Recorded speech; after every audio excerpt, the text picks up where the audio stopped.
থেকে দরদর করে পানি পড়তেছে। এমন সময় 30 পারা কোরআনের হাফেজ, 6 লক্ষ হাদিসের হাফেজ, নাম হলো আব্দুল্লাহ, বাবার নাম হলো হযরত ওমর। দেখেন নেতার বেটার শিক্ষা যোগ্যতা, দেখেন নেতার বেটা ইঞ্জিনিয়ার, ব্যারিস্টার, 30 পারা কোরআনের হাফেজ, 6 লক্ষ হাদিসের হাফেজ আব্দুল্লাহ বাবার পাশে দাঁড়ায়া উকালতি করতেছে আর বলতেছে, রে রবির সাহাবীরা, তোমরা খাটো পাঞ্জাবি হলেও তো নতুন কাপড় পরে তোমরা নামাজ পড়তে এসেছো, আমার পরনে দেখো নতুন কোনো কাপড় নাই। ওসমান গনি বলে, আব্দুল্লাহ আজকে জুমার দিনে সবাই নতুন কাপড় পরে নামাজ পড়তে আইছে, আর তুমি পুরাতন কাপড় কেন পরলা? আব্দুল্লাহ বলতেছে, নবীর সাহাবীরা রে, তোমরা সবাই যখন ঘুমায়া যাও আমার বাবা তখন ঘুমাই না। আমি একদিন গভীর রাত্রে ঘুম থেকে চেতন পায়ে দেখি আমার মা দরজার দাঁড়ায় আছে। আব্দুল্লাহ বলতেছে, আব্দুল্লাহ বলে, আমি মাকে দরজার দিকে বললাম, কে মা এত রাত্রে আপনি দরজায় দাঁড়িয়ে আছেন কেন? আব্দুল্লাহর মা বলতেছে, তুই জানিস না বাবা, তোর বাবা যেদিন থেকে মদিনার খলিফা হয়েছে সেদিন থেকে আর ঘুমায় না। সবাই যখন ঘুমায় তখন চোরের মতো গোপনে গোপনে মানুষের দুঃখ কষ্ট নিজের চোখে দেখে বেড়া। একদিন হযরত ওমর দেখে গভীর রাত্রে তাঁবুর মধ্যে কি হয়, কাছে গিয়ে দেখে 2টা বাচ্চা খালি মা মা বলে কাঁদতেছে, আর মা খালি বলতেছে, বাবা গোস্ত সিদ্ধ হলেই তোমাদের খাবার দেব। ওমর ফারুক চিন্তায় পড়ে গেলেন, দুম্বার গোস্ত হলে বড় জোর 8 ঘন্টা লাগবে, উটের গোস্ত হলে 1 ঘন্টা লাগবে। এত রাত হয়ে গেল এখন পর্যন্ত গোস্ত সিদ্ধ হয় না, সন্তানগুলো কাঁদে, মায়ের মনে কি দয়া হয় না? ওমর ফারুক বললেন, মা তুমি কেমন মা, তোমার সন্তান ক্ষুধার জ্বালায় কান্দে আর তোমার গোস্ত সিদ্ধ হয় না? মেয়েটা তাঁবুর ভিতর থেকে বলে, পথিক আমার বাড়ি হলো ইয়ামিন দেশে, আমি শুনেছি মদিনার খলিফা ওমর অত্যন্ত ভালো মানুষ, আমার 2টা এতিম বাচ্চাকে খলিফা ওমরের কাছ থেকে সাহায্য পাওয়ার আশায় বিকেলবেলা ওমরের দরবারে গিয়ে দেখি এত মানুষের ভিড়, আমি ভিড় ঠেলে ওমরের কাছে যাবার পারি নাই। আজকে গভীর রাত্রে মদিনায় তাঁবু টাঙ্গাইছি, আমার 2টা বাচ্চাকে নিয়ে আমি ঘুমায়া সকালবেলা ওমরের দরবারে যাবার চাই, কিন্তু আমার 2টা বাচ্চার পেটে এত খিদা লাগছে, ক্ষুধার জ্বালায় যখন বারবার কান্দে তখন আমি মা ওদেরকে সান্ত্বনা দেওয়ার জন্যে আমি পাতিলে পানি আর পাথর নিচে আগুন জ্বলায় বলতেছি, বাবা গোস্ত সিদ্ধ হলেই তোমাদের খাবার দেব, আমার বাচ্চাদের এত পেটে খিদা, আমার পাথর সিদ্ধ হবে না, বাচ্চাগুলো হয়তো সকালবেলা পর্যন্ত আর বাঁচবে না। ওমর ফারুক বললেন, মা একটু ধৈর্য ধরো, মা একটু ধৈর্য ধরো। এক দৌড় মারলেন বাইতুল মালের দরজায় গিয়ে বললেন, আসলাম তাড়াতাড়ি 1 বস্তা খাবার আমার মাথায় উঠায় দে। আসলাম বলে, আমি চাকর, আপনি হলেন খলিফা, বলেন কোথায় বস্তা নিয়ে যাওয়া লাগবে? ওমর কান্দের বলে, আসলাম রে, একজনের পাপের বোঝা একজন মাথায় নেয় না, যে আমার মাথায় উঠায় দে। বস্তা মাথায় নিয়ে হযরত ওমর যখন দৌড় মারতেছে পিছন দিক থেকে আসলাম কান্দের বলে, এত জোরে দৌড়ালে আপনি পড়ে যাবেন, আপনার কষ্ট হবে। ওমর বলে, আসলাম রে, সময় মতো জায়গা মতো যদি পৌঁছতে না পারি তাহলে ওমরকে আল্লাহ জাহান্নামের আগুনে পুড়াইয়া মারবে। এক দৌড়ে তাঁবুর কাছে গিয়ে বললেন, মা উটিয়ার হালুয়া তৈরি করো। মহিলা উটিয়ার হালুয়া তৈরি করে যখন হযরত ওমরের হাতে দেয়, ওমর 2টা এতিম বাচ্চাকে নিজের 2 উরাতের ওপর বসায়া উটিয়ার হালুয়া যখন মুখে দেয়, 2টা বাচ্চা ফ্যাল ফ্যাল করে ওমরের দিকে তাকায়। ওমর ফারুক বলে, কি দেখতেছো? বলে, আমাদের বাবা নাই, আমার এতিম কে গো? এই গভীর রাত্রি এতিমের মুখে খাবার দাও। আর আইতাল্লাযী ইউকাযযিবু বিদ্দীন ফাযালিকাল্লাযী ইয়াদুল ইয়াতীম ওয়ালা ইয়াহুদ্দু আলা তাআমিল মিসকিন। কে গো এই গভীর রাত্রে এতিমের মুখে খাবার দাও, তুমি কে গো? ওমর ফারুক দুই হাত তুলে আল্লাহর কাছে বলে, আল্লাহ এই অধমকে তুমি জাহান্নাম থেকে বাঁচায় দাও, এই অধমকে তুমি জাহান্নাম থেকে বাঁচাও। মা ভিতর থেকে বলে, কে গো পথিক, ভালো মানুষের গল্প শুনেছি, কিন্তু মানুষ এত ভালো হয় জীবনে কোনোদিন নিজের চোখে দেখি নাই, তুমি কেন জাহান্নামের ভয়ে কান্দ? মদিনাতে যদি উমরকে আল্লাহ খলিফা না বানায়া তোমাকে যদি মদিনার খলিফা বানায় দিত, আমি একজন ভিনদেশী মহিলা বলতেছি, মদিনা আল্লাহর জান্নাত হয়ে যেত। আব্দুল্লাহ বলে, রে নবীর সাহাবীরা রে, তোমরা সবাই যখন ঘুমাও আমার বাবা তখন ঘুমায় না। গভীর রাত্রে আমার বাবা আমার দরজায় এসে ডাকতেছে, আব্দুল্লাহ আব্দুল্লাহ আব্দুল্লাহ। আমি আব্দুল্লাহ দরজা খুলে তাকাই দেখি বাবার হাতে একটা নতুন জামা। আমি খুশি হয়ে বললাম, বাবা বাইতুল মাল থেকে একটা জামা আমাকে দিছে বাবা। গভীর রাত্রে আর একটা জামা আমাকে দিবার আইছেন। নেতার বেটা হওয়ার মধ্যে লাভ আছে। এই অতিথি নিয়ে কি সমস্যা? আর আজকে কোনো অতিথি নেই, আলহামদুলিল্লাহ। একজন মৌলানার নামের উপরে এমন একজন ফাসেকের নাম থাকতো, আমাদের বলার কিছুই ছিল না। জোরে কোন ঠিক কিনা? হ্যাঁ, প্রধান অতিথি, দাড়ি নাই, মোছ নাই, সারা নামাজ এক ওয়াক্ত পড়ে না, ও আবার কোরআনের মাহফিলের প্রধান অতিথি। আল্লাহ কি বাঁচানো বাঁচাইল রে আপনাদের পীরগঞ্জের সন্তান আবু সাইদ। আবু সাইদ সর্বপ্রথম বুলেটের সামনে তার নিজের বুককে পাতায় দিছে। দীর্ঘ 15-16 বছর মানুষ তো বোবা হয়ে গেছে, অন্যায়ের বিরুদ্ধে মানুষ কিছুই বলে না। জোরে কোন ঠিক কিনা? ঠিক এই মুহূর্তে আবু সাইদ জবান খুলে বলেছে, গুলি কর। এই স্বৈরাচারীর আমলে বেঁচে থাকার চাইতে মরে যাওয়াই উত্তম। প্রথম শহীদ আবু সাইদ, তারপরে বহু শহীদ হয়েছে। আল্লাহ আজকের এই মাহফিলে আমার সামনে এই পীরগঞ্জের বাবাজিরা, যুবকেরা, মুরব্বীরা যারা বসেছেন, আমি আমার অন্তরের অন্তঃস্থল থেকে আপনাদের সবাইকে শুভেচ্ছা জ্ঞাপন করছি। সম্মানিত মা বোনেরা, পর্দার অন্তরালে বসে বসে যারা আলোচনা শুনতেছেন, তাদেরকেও শ্রদ্ধা জ্ঞাপন করে এই মুহূর্তে জানতে চাচ্ছি আপনারা সকলে কেমন আছেন?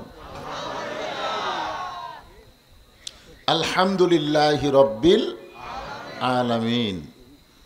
যে আল্লাহ শারীরিক সুস্থতা দান করে মানসিক প্রশান্তি লাভের জন্য আসমানকে ভালো রেখেছেন আজকের মাহফিলের জন্য, আমরা সে আল্লাহর উপরে খুশি না বেজার? তাহলে জবান খুলে সমস্বরে সকলে বলবো, রব্বানা লাকাল হামদ হামদান কাসীরান তাইয়িবান মুবারাকান ফিহি। আমরা আল্লাহর প্রশংসা করলাম কেন? এ আল্লাহর প্রশংসা করার 1 নম্বর কারণ, আমি যদি এখন আপনাদের বলি আপনারা বলবেন সাম্প্রদায়িক, কিন্তু কথাটা আমার না, কথা আল্লাহর। কথা কার? আল্লাহ এই পবিত্র কোরআনে বলেছেন, অমাই ইয়াবতাগি গয়রাল ইসলামা দীনান ফালাই ইউকবালা মিনহু। এ আয়াতের বাংলা অর্থ হলো, ইসলাম ছাড়া অন্য কোনো ধর্ম কেউ যদি গ্রহণ করে, কবুল করে, অন্বেষণ করে, আল্লাহ বলেছেন লা ইউকবালা মিনহু, সেইটা কবুল করা হবে না। এই কথার দ্বারা আল্লাহ বুঝাইলেন গোটা পৃথিবীতে একটাই মাত্র ধর্ম, যার নাম হলো ইসলাম। কিন্তু আমরা পড়ছি বেকায়দায়, মুসলমান হয়ে হিন্দু করে পূজা পাওয়া দেওয়া লাগতেছে। জোরে কোন ঠিক কিনা?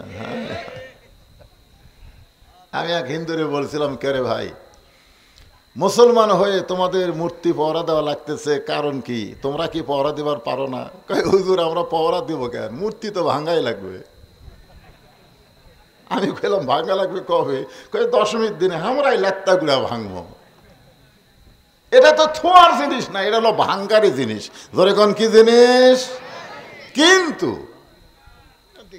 এর আগে কেউ যদি ভাঙ্গে, আজকে ফেসবুকে দেখলাম মূর্তি ভাঙবার যায় ছাত্রলীগের একজন ধরা পড়ছে, ওর চুক্তি নাকি মূর্তি ভাঙ্গা। ধরে কোন কি ভাঙ্গা? আমরা বড় বিপদে পড়ে গেছি ভাই। ইসলাম ছাড়া আল্লাহর কাছে কোনো ধর্মই নাই, আর সেই ধর্মে জন্ম নেওয়া আমরা মুসলমান। জোরে কোন সুবহানাল্লাহ। খুশি না বেজার? আলহামদুলিল্লাহ। জোরে বলেন। আল্লাহর প্রশংসা করার কারণ হলো, যেই নেতার পিছনে তোমরা চামচাগিরি করো, যেই নেতারে তোমরা আপা মা বলে সম্বোধন করো, যে নেতার দল করার জন্য তোমরা পাগল হয়ে যাও, তোমাদের সেই নেতা পালায়া গেছে। কিন্তু আমরা এমন একজন নেতা পেয়েছি, যেই নেতা জান্নাতের মধ্যে ঢোকার পরে জিবরাইল বললেন, ইয়া রাসূলুল্লাহ, আপনি যদি জান্নাত থেকে বের না হন, আল্লাহ আপনাকে জান্নাত থেকে বের করে দিবে না। লাইলাতুল মেরাজে আমাদের নবী যখন জান্নাতে, তখন জিবরাইল বললেন, হুজুর খামাকা দুনিয়াতে গিয়া কি করবেন? জান্নাতের শর্ত হলো ফাদখুলুহা খালিদিন। কেউ যদি একবার জান্নাতে প্রবেশ করে, তাকে আল্লাহর কোনো দিন বার করে দিবে না। তো আপনি খামাখা দুনিয়াতে গিয়ে কি করবেন? আপনি বরং জান্নাতের মধ্যেই থাকেন। তখন আমাদের নেতা নবী বললেন, জিবরাইল যেই কথা বলেছ আর বলো না। আমি নবী আমার জন্যে না, আমি নবী হলাম আমার উম্মতের জন্যে। আমি জান্নাতে থাকার জন্য ঢুকি নাই, জান্নাত দেখার জন্য ঢুকেছি। আমি সেই দিন জান্নাত থাকার জন্য ঢুকবো, যেদিন আমার আল্লাহ আমার সমস্ত উম্মতকে জান্নাত দিয়ে দিবে। এখন আপনারা বলেন, জান্নাতে গিয়া যেই নেতা তার উম্মতের কথা বলে না, আমরা সেই নেতার অনুসারী হব না যা পালায় গেছে তার অনুসারী হব? এই জন্যে আল্লাহ আমাদেরকে বিশ্ব নবীর উম্মত হিসেবে কবুল করেছেন। এর খুশিতে সবাই জবান খুলে বলি আলহামদুলিল্লাহ। আচ্ছা ভাই, আপনাকে সামনে কি ভিজে আছে? তাহলে ওরা চট পাড়ালে পাগলা হয়ে গেছে, আর সামনে ফাঁকা থাকছেন, তার মানে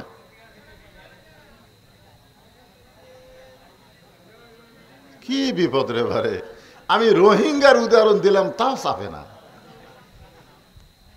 এরা খালি চট বিছাচ্ছে, চট বিছার লাগবে কেন? এই ফাঁকা জায়গাটা পুরা করেন তো পুরা করেন। আপনাদের কষ্ট হবে, শোনেন, আপনাদের কষ্ট হবে। এত লম্বা ওয়াজ আমি করবো না, চাহিদা থাকতেই মোনাজাত হবে ইনশা। হ্যাঁ, এই জন্যে চাপাচাপি করে বসেন। তাহলে আল্লাহর প্রশংসা করার 2 নম্বর কারণ হলো, আল্লাহ আমাদেরকে বিশ্ব নবীর উম্মত হিসাবে কবুল করেছেন। খুশি না বেজার? আল্লাহ রাসূল একটা হাদিস বলেছেন। হাদিসটা হলো, ইন্নী লাকিতু জিবরিলা ফাবাশশারনি ফাকালা কাল আল্লাহু তাআলা মান সাল্লা আলাইহি সাল্লাইতু ওমান সাল্লামা আলাইহি সাল্লামতু ফাসাজাতু লিল্লাহি শুকরান। রাওয়াহুল বাইহাকি, হাদিসে কুদসি। বলেন সুবহানাল্লাহ। এই যে আমরা বললাম না, সল্লি আলা সাইয়্যিদিনা। সাইয়্যিদিনা মানে কি? এই পীরগঞ্জের লোকেরা, সাইয়্যিদিনা মানে, সাইয়্যিদিনা শব্দের অর্থ হলো আমাদের নেতা। খালি শুধু তিনি আমাদের নবী না, তিনি হলেন আমাদের নেতা। তো দরুদের মধ্যে আরবিতে সাইয়্যিদিনা বলবেন, আর অন্য একজন মানুষকে নেতা বানায় তার পিছনে ঘুরঘুর করে ঘুরবেন। লিমা তাকুলু মা লা তাফালুন, মানে কথার সাথে কামের মিল নাই। ওই 1 নম্বর মুনাফিক। জোরে কোন কথা ঠিক কি না? যে হাদিসের তেলাওয়াত করলাম, হাদিসের অর্থ হলো, হাসরের ময়দানে আল্লাহ যখন জাব্বার আর কাহার এই নাম নিয়ে বিচার শুরু করবেন, বিচার শুরু করার এক পর্যায়ে রাসূল আমাদের মতো উম্মতের নেকি আর পাপ ওজন করে দেখবেন, নেকির চাইতে পাপ বেশি। নেকির চাইতে কি বেশি? আল্লাহ তখন জাহান্নামের ফতুয়া দিবেন, ফামান ইয়ামাল মিসকালা যাররাতিন শাররান ইয়ারা ওয়া মান ইয়ামাল মিসকালা যাররাতিন খায়রান ইয়ারা ওয়া মান ইয়ামাল মিসকালা যাররাতিন শাররান, এক যাররা। সেখানে অসংখ্য পাপ নেকির চাইতে বেশি। আল্লাহ ফেরেশতাদের বলবেন, ধাক্কায়া ধাক্কায়া জাহান্নামে নিয়ে যাও। কারণ জাহান্নামে কেউ যাবার চাবেন? জেলতি যাবার চান না। জোরে কোন ঠিক কিনা? খালি আমরা হুজুররা জেল খাটি আর আপনারা মজা মারেন। স্বৈরাচারী সরকার সবচাইতে বেশি কষ্ট দিয়েছে আলেমদেরকে। জোরে কোন কথা ঠিক? জেলতি যাওয়ার চায় না, আর জাহান্নামে যাবে। আল্লাহ ধাক্কায় ধাক্কায় ফেরেশতারা যখন জাহান্নামের দিকে নিয়ে যাবে, একেবারে জাহান্নামের কাছাকাছি, এমন সময় আল্লাহর নবী দুইখানা হাত বাড়ায়া ওই জাহান্নামী বান্দার সামনে দাঁড়িয়ে যাবেন। ফেরেশতারা জিজ্ঞাসা করবেন, কে গো আজকে এই বিপদের দিনে এই গুনাহগারের সামনে, আজকে এই বিপদের দিনে কে গো? আল্লাহ কোরআনে বলেছে, ইয়া আইয়ুহান নাসু তাকু রাব্বাকুম ওয়াখশাউ ইয়াওমান লা ইয়াজি ওয়ালিদুন আন ওয়ালাদিহি ওয়ালা মাউলুদুন হুয়া জাযিন আন ওয়ালিদিহি শাইয়া। এমন একদিন আসবে যেদিন পিতা পুত্রকে চিনবে না, পুত্র তার সন্তানকে চিনবে না, মা তার সন্তানকে চিনবে না। সেই কঠিন বিপদের দিনে আপনি কে গো? যাকে আমরা জাহান্নামে নিয়ে যাচ্ছি, আপনি তার সামনে দাঁড়িয়ে পড়েছেন। আল্লাহর নবী ফেরেশতাদের সাথে কোনো কথাই বলবেন না। এই যুবকেরা, এই খালি 4G মোবাইল চালাও, ভালো করে শোনো। এমন সময় ফেরেশতা জিবরাইলকে আল্লাহ পাঠিয়ে দিবেন। ফেরেশতা জিবরাইল এসে নবীকে সালাম দিবেন, আসসালামু আলাইকা ইয়া রাসূলুল্লাহ। নবী সালামের উত্তর দিবেন না। আবার সালাম দিবেন, আসসালামু আলাইকা ইয়া রাসূলুল্লাহ। নবী সালামের উত্তর দিবেন না। ফেরেশতা জিবরাইল তৃতীয়বার সালাম দিবেন, আসসালামু আলাইকা ইয়া রাসূলুল্লাহ। নবী সালামের উত্তর দিবেন না। কয়বার? জিবরাইল বলে, হুজুর আপনাকে সালাম আমি দেওয়ার চান্সই পাইনি। দুনিয়াতে 24,000 বার আমি আপনার কাছে গেছি, আপনাকে সালাম দেওয়ার চান্সই পাইনি। আপনি আমার আগে সালাম দিয়েছেন, আর আজকে আমি 3বার সালাম দিলাম, আপনি উত্তর দিলেন না। কারণ কি? রাসূল বললেন, জিবরাইল সালাম দেওয়ার আগে সালাম দেওয়া শিখা লাগবে। সালাম দেওয়ার আগে সালাম দেওয়াটা কি করা লাগবে? শিখতে হবে।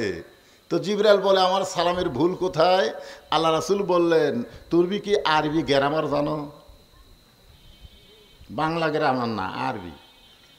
কাতে হলো 1 বচন, কা 1 বচন, কুমা 2 বচন, কুম হলো বহু বচন।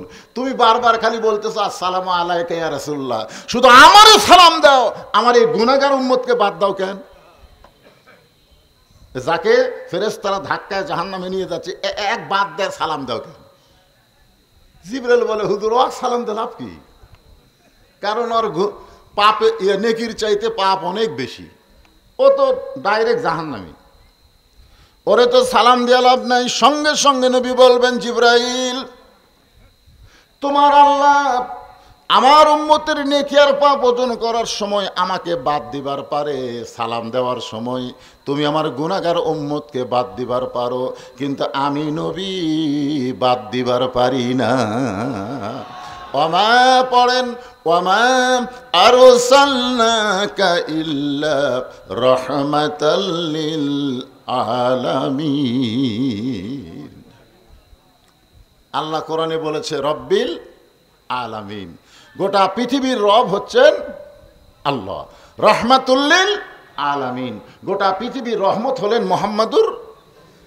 সমস্ত তাফসীরকারক এই বিষয়ে একমত, যতটুকু এরিয়ার রব হলেন আল্লাহ, ততটুকু এরিয়ার রহমত হলেন মুহাম্মাদুর। রাসূল বলে, জিবরাইল তোমার আল্লাহ আমার গুনাহগার উম্মতের নেকি আর পাপ ওজন করার সময় আমাকে বাদ দেওয়া ওজন করে, হ্যাঁ? আর তুমি আবার আমার উম্মতকে বাদ দেওয়া সালাম দাও। বাদ দেওয়া তো ভালোই শিখছ, কিন্তু আমি নবী বাদ দিবার পারি না। জিবরাইল বলে, রাসূলুল্লাহ তাহলে আপনি কি করবেন? আল্লাহর নবী বলেন, আমার এই গুনাহগার উম্মতের জন্য আমি আল্লাহর আদালতে আপিল করলাম। আপিল। আমার সঙ্গে সবাই বলবেন, আছেন আমার মুক্তার, আছেন আমার ব্যারিস্টার, শেষ বিচারের হাইকোর্টেতে তিনি আমায় করবেন পার, আমি পাপী রাসূল জাবিন্দার। সবাই বলেন, আছেন আমার মুক্তার, আছেন আমার ব্যারিস্টার, শেষ বিচারের হাইকোর্টেতে তিনি আমায় করবেন পার, আমি পাপী রাসূল। পারা পারে থাকলে তারা সঙ্গে নিও গাড়ি ভাড়া, জবাবদিহি করতে হবে ধরলে টিকিট কালেক্টর, আমি পাপী রাসূল জাবিন্দার। ফেরেশতা জিবরাইল মনে মনে চিন্তা করে, আজ কিছু একটা হবে। আল্লাহ নেকির চাইতে পাপ বেশি হওয়ার কারণে জাহান্নামে ফতুয়া দিছে, আর নবী আবার আপিল করছে। আল্লাহ ডাক দিয়ে বলে, জিবরাইল আমার দোস্তকে বলো তার উম্মতের ব্যাপারে আমি আল্লাহ আপিলকে গ্রহণ করলাম। দেখছেন, নবী তখন আমাদের মতন গুনাহগার উম্মতকে মিজানের পাল্লার কাছে নিয়ে যাবে। মিজান বোঝে, সামনে আসতেছে। মিজান মানে কি? আরো জোরে জোরসে বলুন। কেবারে এতগুলা মানুষ দাঁড়ি পাল্লা কবেন, কি ভয় লাগতেছে? মিজান হলো আরবি শব্দ, বাংলা হলো দাঁড়ি পাল্লা। জোরে বলেন, আরো জোরে। জোর হলো না, আরো জোরে। এতদিন বাংলাদেশের দাঁড়ি পাল্লার মিছিল হচ্ছে।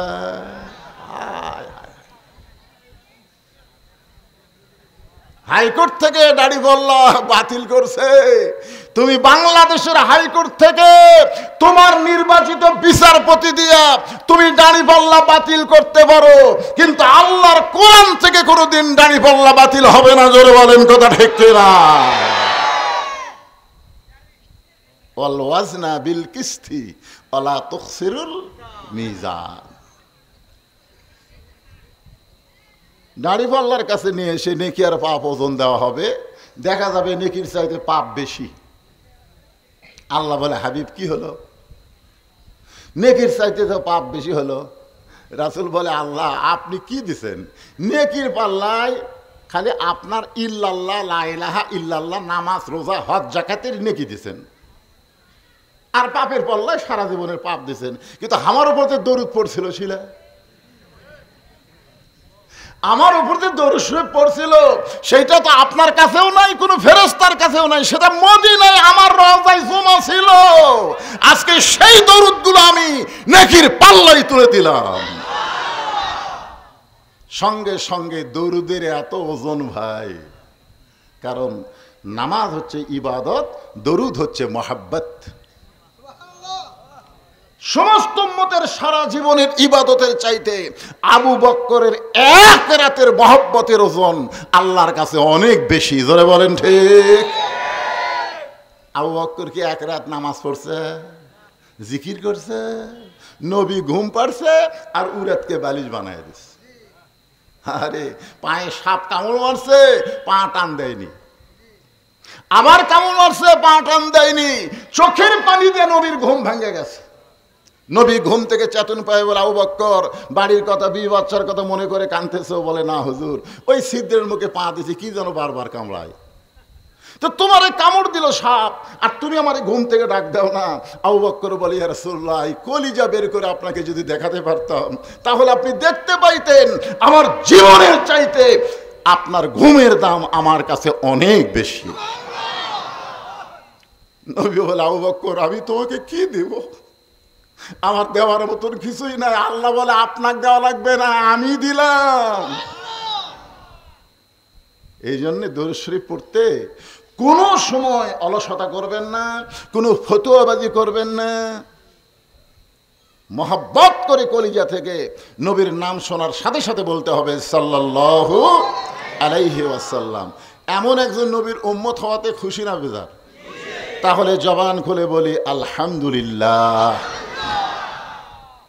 এখন আপনাদের সামনে যে কোরআন থেকে তাফসীর হবে, আমরা আল্লাহর প্রশংসা করার কারণ হলো এই কোরআনের মধ্যে কোনো সন্দেহ নাই। ডক্টর কামালের সংবিধানে সন্দেহ আছে, যখন তখন পরিবর্তন হয়। জোরে কোন কথা ঠিক না?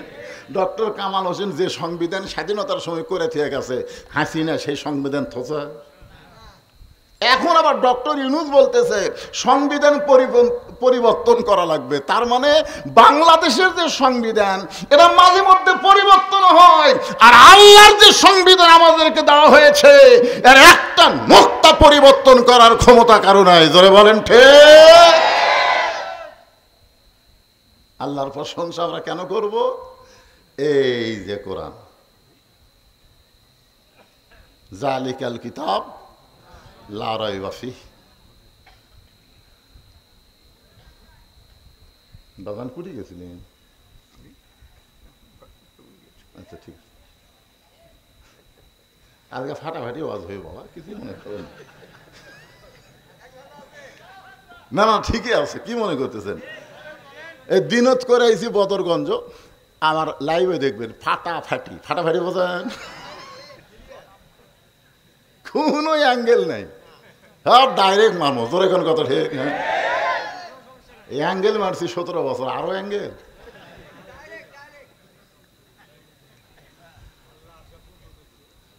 আল্লাহর কোরআনের মধ্যে কোনো সন্দেহ, এ কথা কি মুখে মুখে না অন্তর থেকে?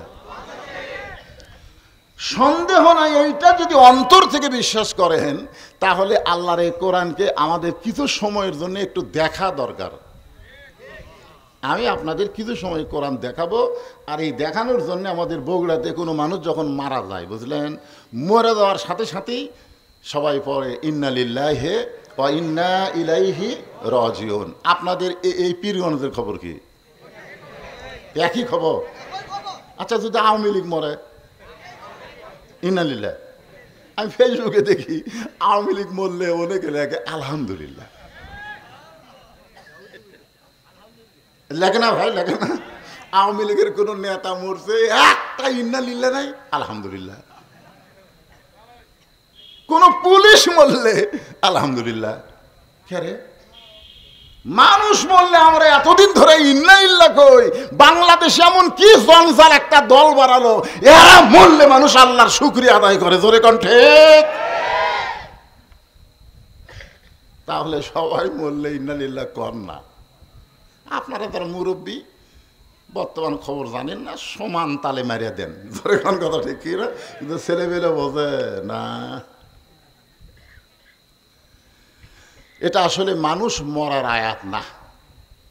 মানুষ মরলে যে আয়াত বলা লাগবে এটা কোরআনে নাই। কোরআনে আল্লাহ বলতেছেন ইজা আসাবাতুহুম মুসিবাতুন ক্বালু ইন্না লিল্লাহি ওয়া ইন্না ইলাইহি রাজিউন। এখন আর বাংলা অর্থ কই? এই বাবা, এই যে মনোযোগ দেশ, ইজা মানে যখন, ইজা মানে আসাবাতুহুম মুসিবা, তোমাদের উপরে তাহাদের উপরে কোনো বিপদ আপদ মুসিবত আসবে। ক্বালু, তখন তোমরা বলবে ইন্না লিল্লাহি ওয়া ইন্না ইলাইহি রাজিউন। এখন আপনারা বলেন এটা কি মানুষ মরার আয়াত? এটা হলো বিপদ আপদ মুসিবতের আয়াত। আল্লাহ বলতেছেন ক্বালু, তোমরা বলো। আল্লাহ যখন বলো কইছে তখন এটা ফরজ। জোরে কোন কথা ঠিক কিনা? আল্লাহই বলবার কইছে।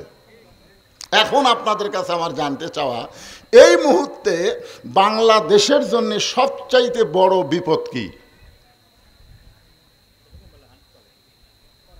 বলা লাগবে তো, যে বিপদ আপদ মুসিবত আসলে ইন্না লিল্লাহ পড়া লাগবে। তাহলে এই মুহূর্তে আমাদের বাংলাদেশে সবচাইতে বড় বিপদ কি?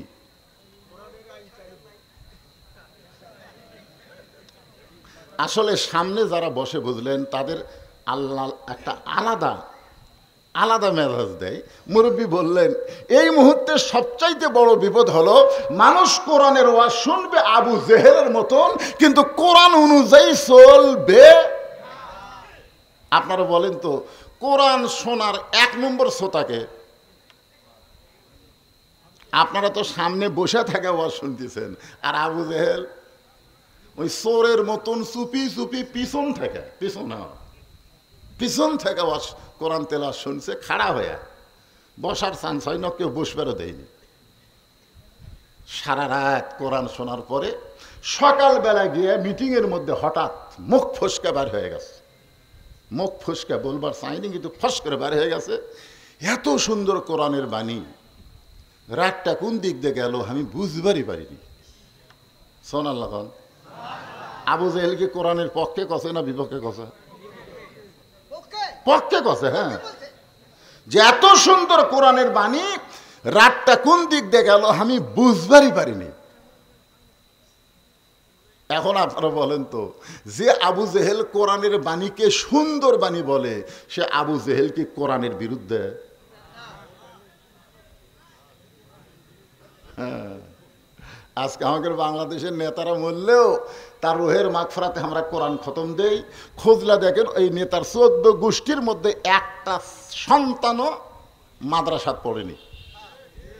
কিন্তু আমরা সব হায়ার বোঝেন না, যাই বলে আই রে সেই দিকে যাই রে, বুঝা শোনা নাই রে। নেতা খালি মরছে, চলো ভাই একেবারে কোরআন সে বুকের মধ্যে নিয়ে যায়।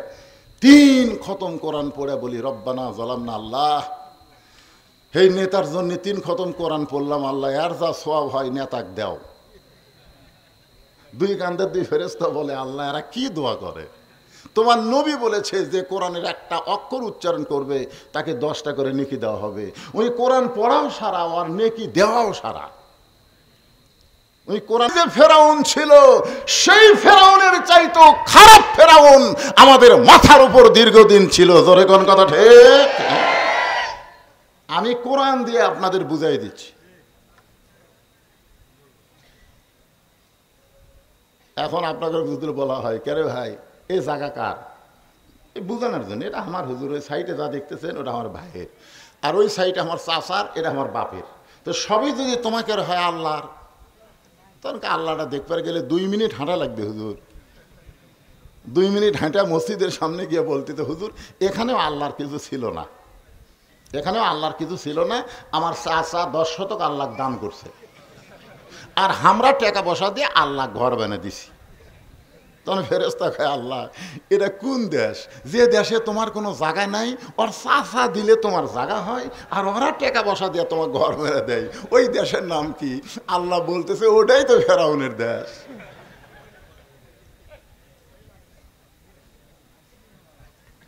জান হ্যাঁ, মুসা লড়ে না। আল্লাহ বলে মুসা আমি কেমন আছি জানবার যদি চাও তাহলে ফেরাউনের কাছে যাও। মুসা বলতেছে আল্লাহ আমি আপনাকে একটা প্রশ্ন করবার চাই। আল্লাহ বলে মুসা তুমি আবার কি প্রশ্ন করবা? মুসা বলতেছে আল্লাহ আমার প্রশ্ন হলো আমার যা আছে আপনার তা নাই। মুসা বলতেছে আল্লাহ আমার যা আছে আপনার তা নাই। আল্লাহ বলে মুসা রে এমন কথা বলো না, তোমার এমন কি আছে যেইটা আমি আল্লাহর নাই? মুসা বলতেছে আল্লাহ আমার মৃত্যু আছে কিন্তু আপনার মৃত্যু না। যেই বলছে আমার মৃত্যু আছে কিন্তু আপনার মৃত্যু নাই, আল্লাহ কয় ঠিকই তো তাই রে। মুসা বলতেছে আল্লাহ যতই ক্ষমতার মালিক হন আপনি মারতে পারবেন কিন্তু মরতে পারবেন না, কারণ মরার যে কি মজা সেটা আমি মুসা পাবো কিন্তু আপনি পাবেন না। আল্লাহ কয় মুসা মরার আবার মজা আছে? মুসা বলতেছে তাহলে আপনি কেন বললেন কুল্লু নাফসিন যায়কাতুল মাউত? মরার যে কি মজা এটা আবু সাইদ বুঝেছে, এটা মুগ্ধ বুঝেছে, মরারও মজা আছে। জোরে কোন কথা ঠিক? যখন আইজি সাহেব স্বরাষ্ট্রমন্ত্রীকে বলতেছে এই দেখেন ক্যামেরা দেখেন, আমরা গুলি করি একজন মরে, ওই জায়গা আর একজন খাড়া হয়। আমরা আশ্চর্য হয়ে গেলাম যে একজন মরে গেল, ও মারে বাবারে কবি, আর সব ভয়ে দৌড় মারবি, কিন্তু না, একটাও লড়ে না, আরো 10 জন এসে খাড়া হয়।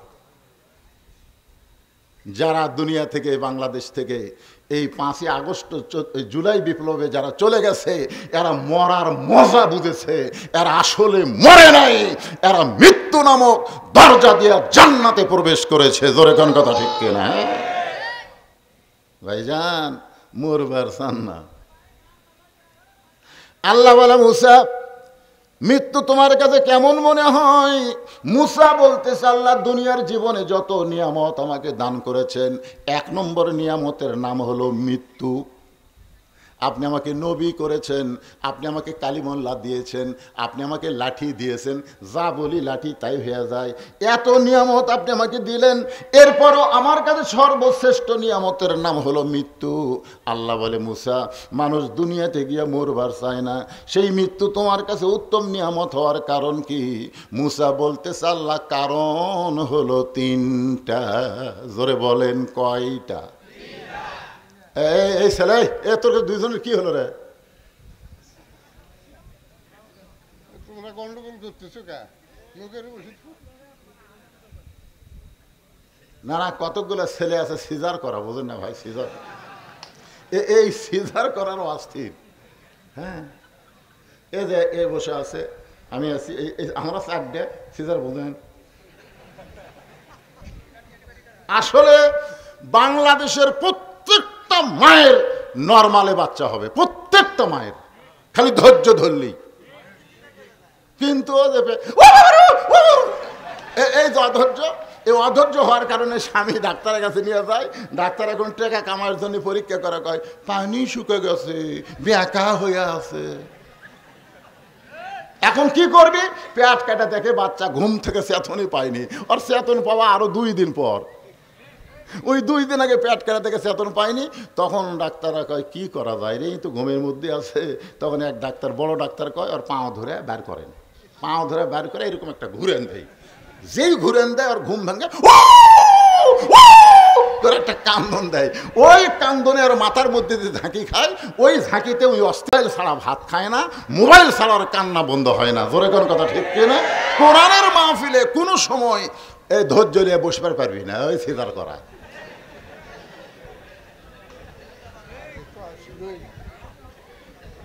না না, যারা উঠতেছিল আগেকার কথা, এখনো লাগে না, এখনো সিজার লাগে। কি মন খারাপ করতেছেন? মৃত্যুকে মুসা নবী পছন্দ করে কয় কারণ? এই 3টা কারণের উপরে আমি আজকে ওয়াজ করব। মৃত্যুকে পছন্দ করার 3টা কারণ। আল্লাহ বলে, মুসা 3টা কারণ কি আমার একটু বলো। যে 3টা কারণ মুসার পছন্দ, আল্লাহ জানে কি জানে না? জোরে কন। বলার আগে জানে তিনি কে? আল্লাহু আলিমুম বিযাতিস সুদূর। আল্লাহ জানার পরেও মুসাকে বলতেছে, মুসা মৃত্যুকে পছন্দ করার 3টা কারণ বলো। মুসা বলতেছে, আল্লাহ 1 নম্বর কারণ হলো আপনি যে এত সুন্দর জান্নাত বানায় রাখছেন, সেই জান্নাতে যদি যাবার চাই, মরা ছাড়া যাওয়ার কোনো রাস্তা নাই। আপনারা বলেন তো, যে জান্নাতের জন্য আমরা সবসময় দোয়া করি, এই জান্নাতে কি জ্যাঁতা অবস্থায় যাওয়া যাবে? মরে তারপরে যাওয়া লাগবে। জোরে কোন ঠিক কিনা? তাহলে জান্নাতে যাইতে গেলে মরা, জোরে কোন, জান্নাতে যাইতে গেলে মরা লাগবে। আমি যেই বলবো জান্নাতে যাইতে গেলে কি চাই, আপনারা সকলেই বলবেন মরতে চাই। বলতে পারবেন না ভাইজান? জান্নাতে যাইতে গেলে কি চাই? আরো জোরে, জোরসে বলেন। আমি পীরগঞ্জ থানার পুলিশকে বলতেছি, আসো আসো, যেই মাহফিলের প্রত্যেকটা শ্রোতা মরার মিছিল করে, সেই মাহফিলের কোন শ্রোতা বাতিলের সঙ্গে আপোষ করবে না। জোরে কোন কথা ঠিক না? আসো, কারণ আমরা মরবার চাই। যারা মরবার চাই তারা অন্যায়ের সাথে আপোষ করার কোনো সুযোগ নেই। আপনারা মনে করতেছেন হুজুর এখনই মর্ম, এখনই মরবেন না, কিন্তু মরা লাগবেই। যখন মরা আল্লাহ কোরআনে বলেন, ইয়া আইয়ুহাল্লাযীনা আমানু তাকুল্লাহা হাক্কা তুকাতিহি ওয়া লা তামুতুন্না ইল্লা ওয়া আনতুম মুসলিমুন। রে ইমানদার বান্দারা, ঈমান গ্রহণ করার পরে তোমাদের 1 নম্বর শর্ত হলো আল্লাহর ভয় করা লাগবে। আমরা মনে করি ঈমান গ্রহণ করার পরে নামাজ, আমরা অনেকেই বলি ঈমানের পরে হলো নামাজ। তুমি যতই নামাজ পড়ো, তোমার ভয় যদি আল্লাহর কলিজার মধ্যে না থাকে, তোমার নামাজ কবুল হবে না।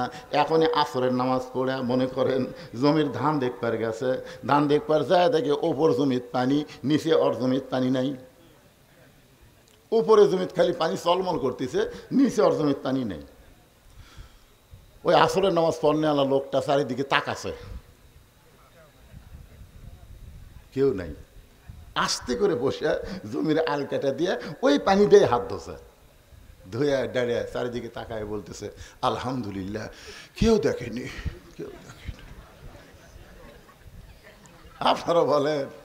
আপনারা বলেন আউয়াল কিন্তু নামাজ পড়িছে, নির্বাচন কমিশনের আউয়াল কিন্তু কপালত করা নামাজ পড়িছে। এক সময় 18%, এক সময় 22%, ঘুমোতে চেতন পায় 40% ভোট আছে। জোরে কোন কথা ঠিক কিনা?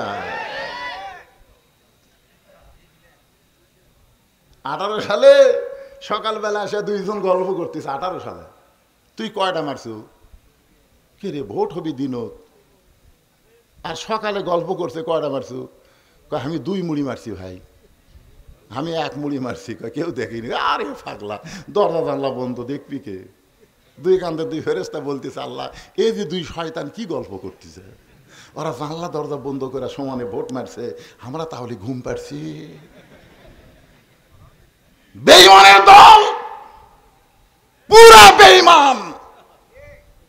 1 ভোটের জায়গায় 2 ভোট দিছে, ওই 1 বাপের জন্মা না, ওই 2 বাপের জন্মা। জোরে কোন কথা ঠিক কিনা? কথা বলে। দিনের ভোট রাতে করছে আর মুসলমান দাবি করতেছে যতই নামাজ পড়ো, যতই রোজা করো, একটাও কবুল হবে না, কারণ তোমার ঈমানই নাই। জোরে তোমার কি নাই? পানিতে হাত ধুয়ে উপর দিয়ে খাড়া হয়ে চারিদিকে তাকে কয় আলহামদুলিল্লাহ, কেউ দেখেনি, কেউ দেখেনি। আত্তাকুল্লাহ, আল্লাহর ভয় যখন মানুষের কলিজায় থাকবে, ওই মানুষ বিশ্বাস করবে কেউ না দেখলে ওকে দেখতেছে। আরো জোরে বাজান। যে কোরআনের আলোচনা আপনারা শুনতেছেন, একটু মনোযোগ দিয়ে শুনবেন। মুসা বলতেছে আল্লাহ মৃত্যুকে পছন্দ করার 1 নম্বর কারণ হলো না মরলে জান্নাতে যাওয়া যাবে না। আল্লাহ বলে মুসা বুঝতে পারলাম, এখন 2 নম্বর কারণ কি? এই 2 নম্বর কারণ কিন্তু খুব গুরুত্বপূর্ণ কারণ। মুসা বলতেছে আল্লাহ মৃত্যুকে না। ধরে কোন কথা ঠিক? উকিল বলতেছে তাহলে আপনার ফাঁসি হবে। মতিউর রহমান নিজামী, মুজাহিদ, কামরুল ইসলাম সহ এমনকি সালাউদ্দিন কাদের বিএনপির, তিনিও বলেছেন আমাদের ফাঁসি হবে কিন্তু মৃত্যু হবে না। মারাত্মক কথা, করে ফাঁসি হবি মৃত্যু হবি না। তার দলিল কি? আল্লাহ কোরআনে বলেন ওয়ালা তাকুলু লিমান ইউকতালু ফি সাবিলিল্লাহি আমওয়াতুন বাল আহইয়াউ ওয়ালাকিন লা তাশউরুন। আপনারা বলেন এই আয়াতের বাংলা অর্থ কি? আল্লাহ রাস্তায় যারা জীবন দেয়, এই যুবকেরা মনোযোগ দিয়ে শোনো বাজান। আমরা মুজিব চাচার দেশ দেখেছি, দেখিনি? হ্যাঁ জোরে কান, আপনারা দেখেন না, আমি দেখছি। আমরা শহীদ জিয়ার শাসনও দেখছি। শহীদ জিয়া খুব ভালো মানুষ আসলো পারে, আসলে অল্প দিন শাসন করছে, কিন্তু বেচারা যখন দুনিয়ার থেকে বিদায় নিল, তার একটা ভাঙ্গা সুটকেস, কিছুই ছিল না। মানে সব দেশের জন্য করেছে, নিজের জন্য কিছুই করেনি। এই জন্য অনেক আলেমরা জিয়া রহমানকে হযরত উমরের মতো বলতো। জোরে কান সুবহানাল্লাহ। আমি তখন খুব ছোট ছিলাম। আমরা এরপরে দেখলাম আপনাকে রংপুরের চাচা, এর সাথে আমরা চাচা কই, আপনারা কি কন? মামা কন, আপনার মামা। আচ্ছা, এই মানুষটা আমার অত্যন্ত ভালো মানুষ ছিল। ভালো মানুষ হওয়ার পিছনে কারণ হলো, আগে খ্রিস্টানদের রবিবার দিন ছুটি ছিল। আগে কিন্তু যারা সরকারি চাকরি করছে রবিবারে ছুটি ছিল, কিন্তু এরশাদ বলল না, আমরা মুসলমান, আমরা খ্রিস্টানদের রবিবারের ছুটি মানি না, আজ থেকে ছুটি হবে জুমার দিন, শুক্রবার। ধরে কেন সুবহানাল্লাহ। তখন আমেরিকা, রাশিয়া, ব্রিটেন, ফ্রান্সের খ্রিস্টানরা বললো, এরশাদ আমাকে রবিবার বাদ দিয়ে তুমি শুক্রবার ছুটি করলা, আমরা যদি সাহায্য বাতিল করি। এরশাদ বলল, তোমরা সাহায্য বাতিল করলে কি হবে? আল্লাহর সাহায্য অবারিত বর্ষণ হবে। এরশাদ চাচা যখন শাসন করছে, তখন মসজিদের কারেন্টের বিল দেওয়া লাগেনি, মাদ্রাসার কারেন্টের বিল দেওয়া লাগেনি। ভালোই ছিল, কিন্তু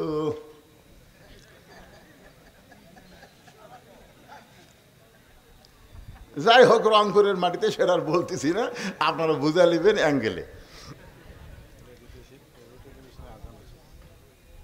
এরশাদের পরে আমরা দেখলাম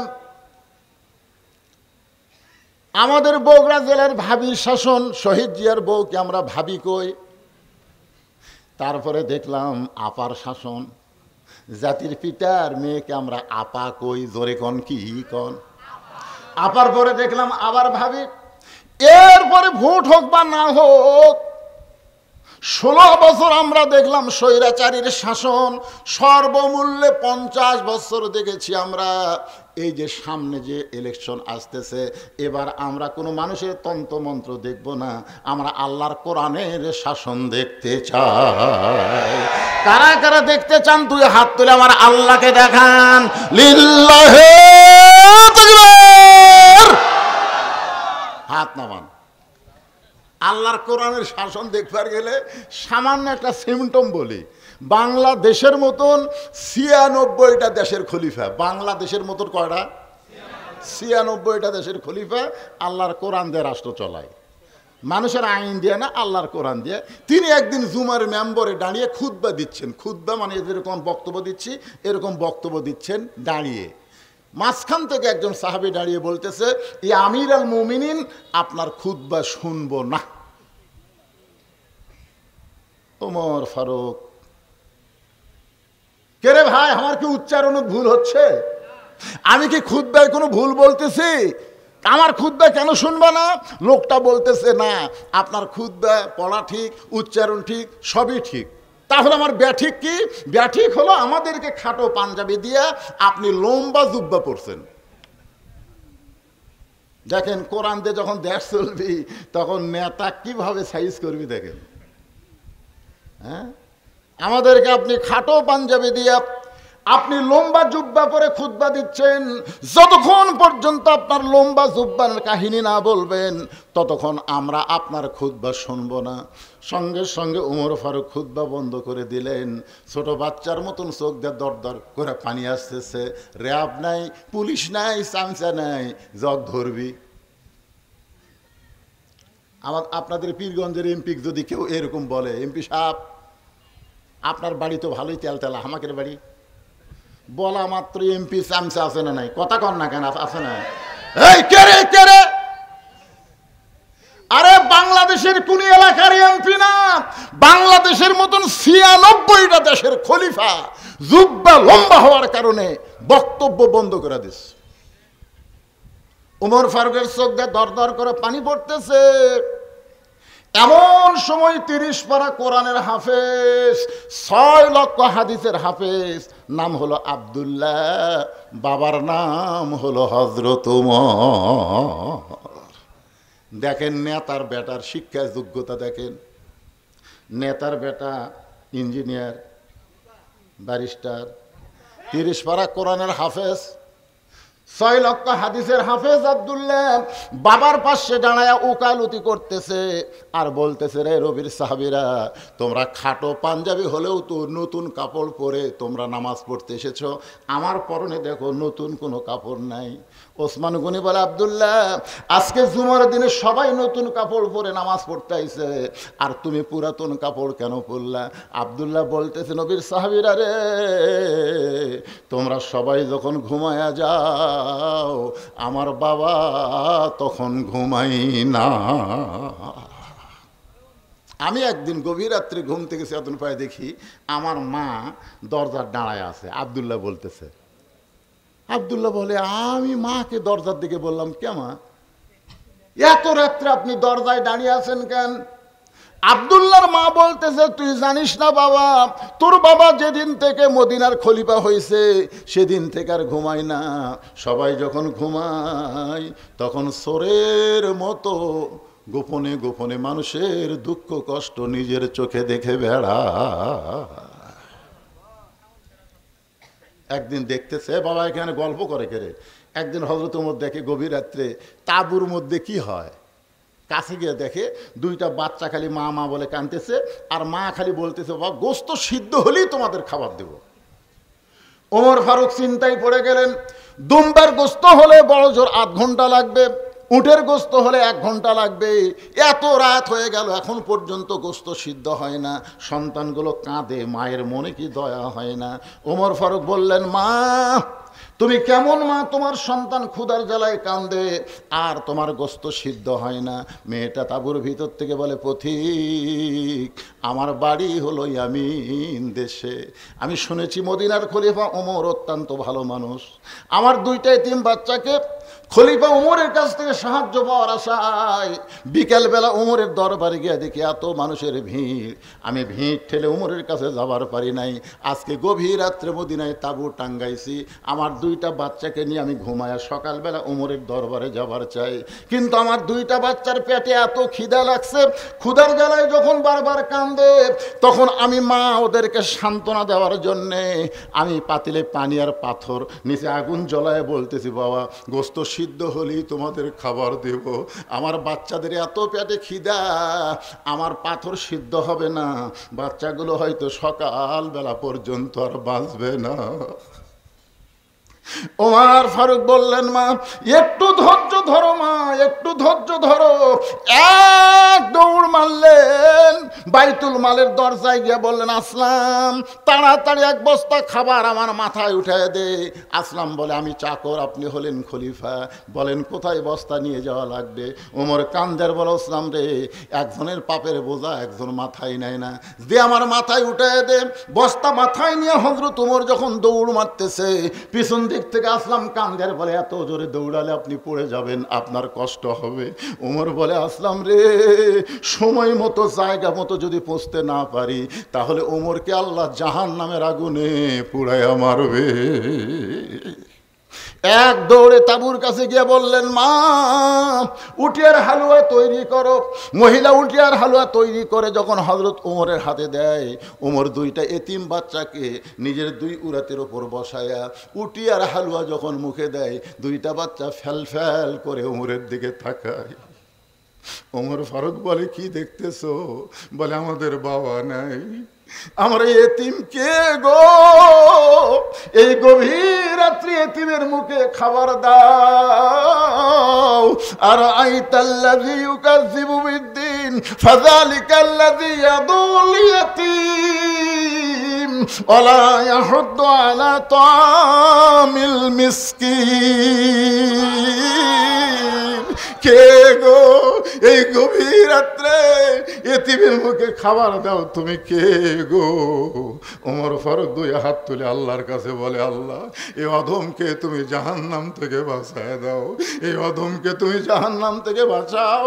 মা ভিতর থেকে বলে, কে গো? পথিক, ভালো মানুষের গল্প শুনেছি, কিন্তু মানুষ এত ভালো হয় জীবনে কোনোদিন নিজের চোখে দেখি নাই, তুমি কেন জাহান্নামের ভয়ে কান্দ? মদিনাতে যদি উমরকে আল্লাহ খলিফা না বানায়া তোমাকে যদি মদিনার খলিফা বানায় দিত, আমি একজন ভিনদেশী মহিলা বলতেছি, মদিনা আল্লাহর জান্নাত হয়ে যেত। আব্দুল্লাহ বলে, রে নবীর সাহাবীরা রে, তোমরা সবাই যখন ঘুমাও আমার বাবা তখন ঘুমায় না। গভীর রাত্রে আমার বাবা আমার দরজায় এসে ডাকতেছে, আব্দুল্লাহ আব্দুল্লাহ আব্দুল্লাহ। আমি আব্দুল্লাহ দরজা খুলে তাকাই দেখি বাবার হাতে একটা নতুন জামা। আমি খুশি হয়ে বললাম, বাবা বাইতুল মাল থেকে একটা জামা আমাকে দিছে বাবা। গভীর রাত্রে আর একটা জামা আমাকে দিবার আইছেন। নেতার বেটা হওয়ার মধ্যে লাভ আছে।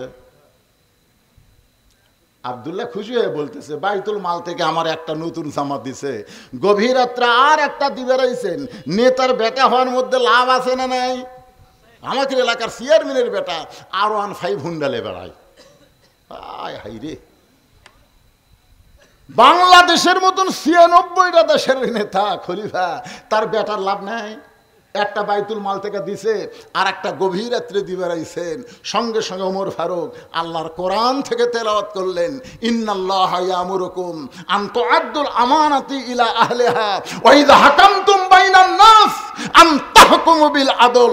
চিল্লায়ে বলেন আল্লাহু আকবার। 6 বছর আম বাগানে চাষ করে জ্যৈষ্ঠ মাসে দেখতে গেছে আম পাকছে কিনা। যাই দেখে গাছের ডালে বসে এক ছেলে পাকা আম পাড়তেছে আর ব্যাগের মধ্যে ঢুকাচ্ছে। বাগানের মালিক বলে, আরে আমি খাইনি, আমার পরিবারের কেউ খায়নি, আর তুই আমার গাছে চলে আম পাড়তেছিস, তোর বাপকে গিয়া বিচার দিব। ছেলে খালি মুসকে মুসকে হাসে। বাগানের মালিক বলে, হাসিস কেন? বলে, আমার বাপক কোথায় খুঁজবেন, কোথায় গিয়ে বিচার দিবেন? আমার বাবাও তো আর এক গাছে চড়ছে। বাগানের মালিক মাটির বসে কান্দের বলে, আল্লাহ বিচার দিমু কার কাছে? বেটাও চোর, বাপও চোর, আমাদের 15 বছর বিচার দিব কার কাছে? সব শালাই চোর। জোরে কোন কথা ঠিক? বিচার দেওয়ার কোনো জায়গায় ছিল? আমাদের মতন আলেমদেরকে বিনা দোষে ধরছে। আমির হামজা এখন আর ওয়াজ করবার পারতেছে না। 3 বছর জেলে, তাকে যে কি করছে আল্লাহ ভালো জানে। একটা তরুণ ছেলে, আমার ওয়াজের বয়স হচ্ছে 41 বছর, আর ওর জন্মের বয়স হচ্ছে 32 বছর। আমি 41 বছর হলে ওয়াজ করতেছি, তাও যে সাটাই ঘড়ি ধরে ওয়াজ করি না। জোরে কোন কথা ঠিক কিনা? আমি 20 মিনিট ওয়াজ করে কই, আমি চিনবার পারতেছি না। কি আমির হামজা কি দোষ করছে? মামুনুল হক কি দোষ করছে? ইউসুফ নবীর মতন বিনা দোষে জুলাইখা যেরকম জেলখানায় বন্দি রাখছিল, এটা আরেক জুলাইখা। জোরে কোন কথা ঠিক না? জোরে বলো। কোন বিচার ছিল না, বিচারককে যা বলেছে তাই করছে। ভালো মানুষগুলোকে অন্যায় ভাবে ফাঁসি দিয়েছে। জোরে কোন কথা ঠিক? কথা বলেন, কথা বলেন। ওয়াজ হচ্ছে ইন্না লিল্লাহর উপর, কথা কর না কেন?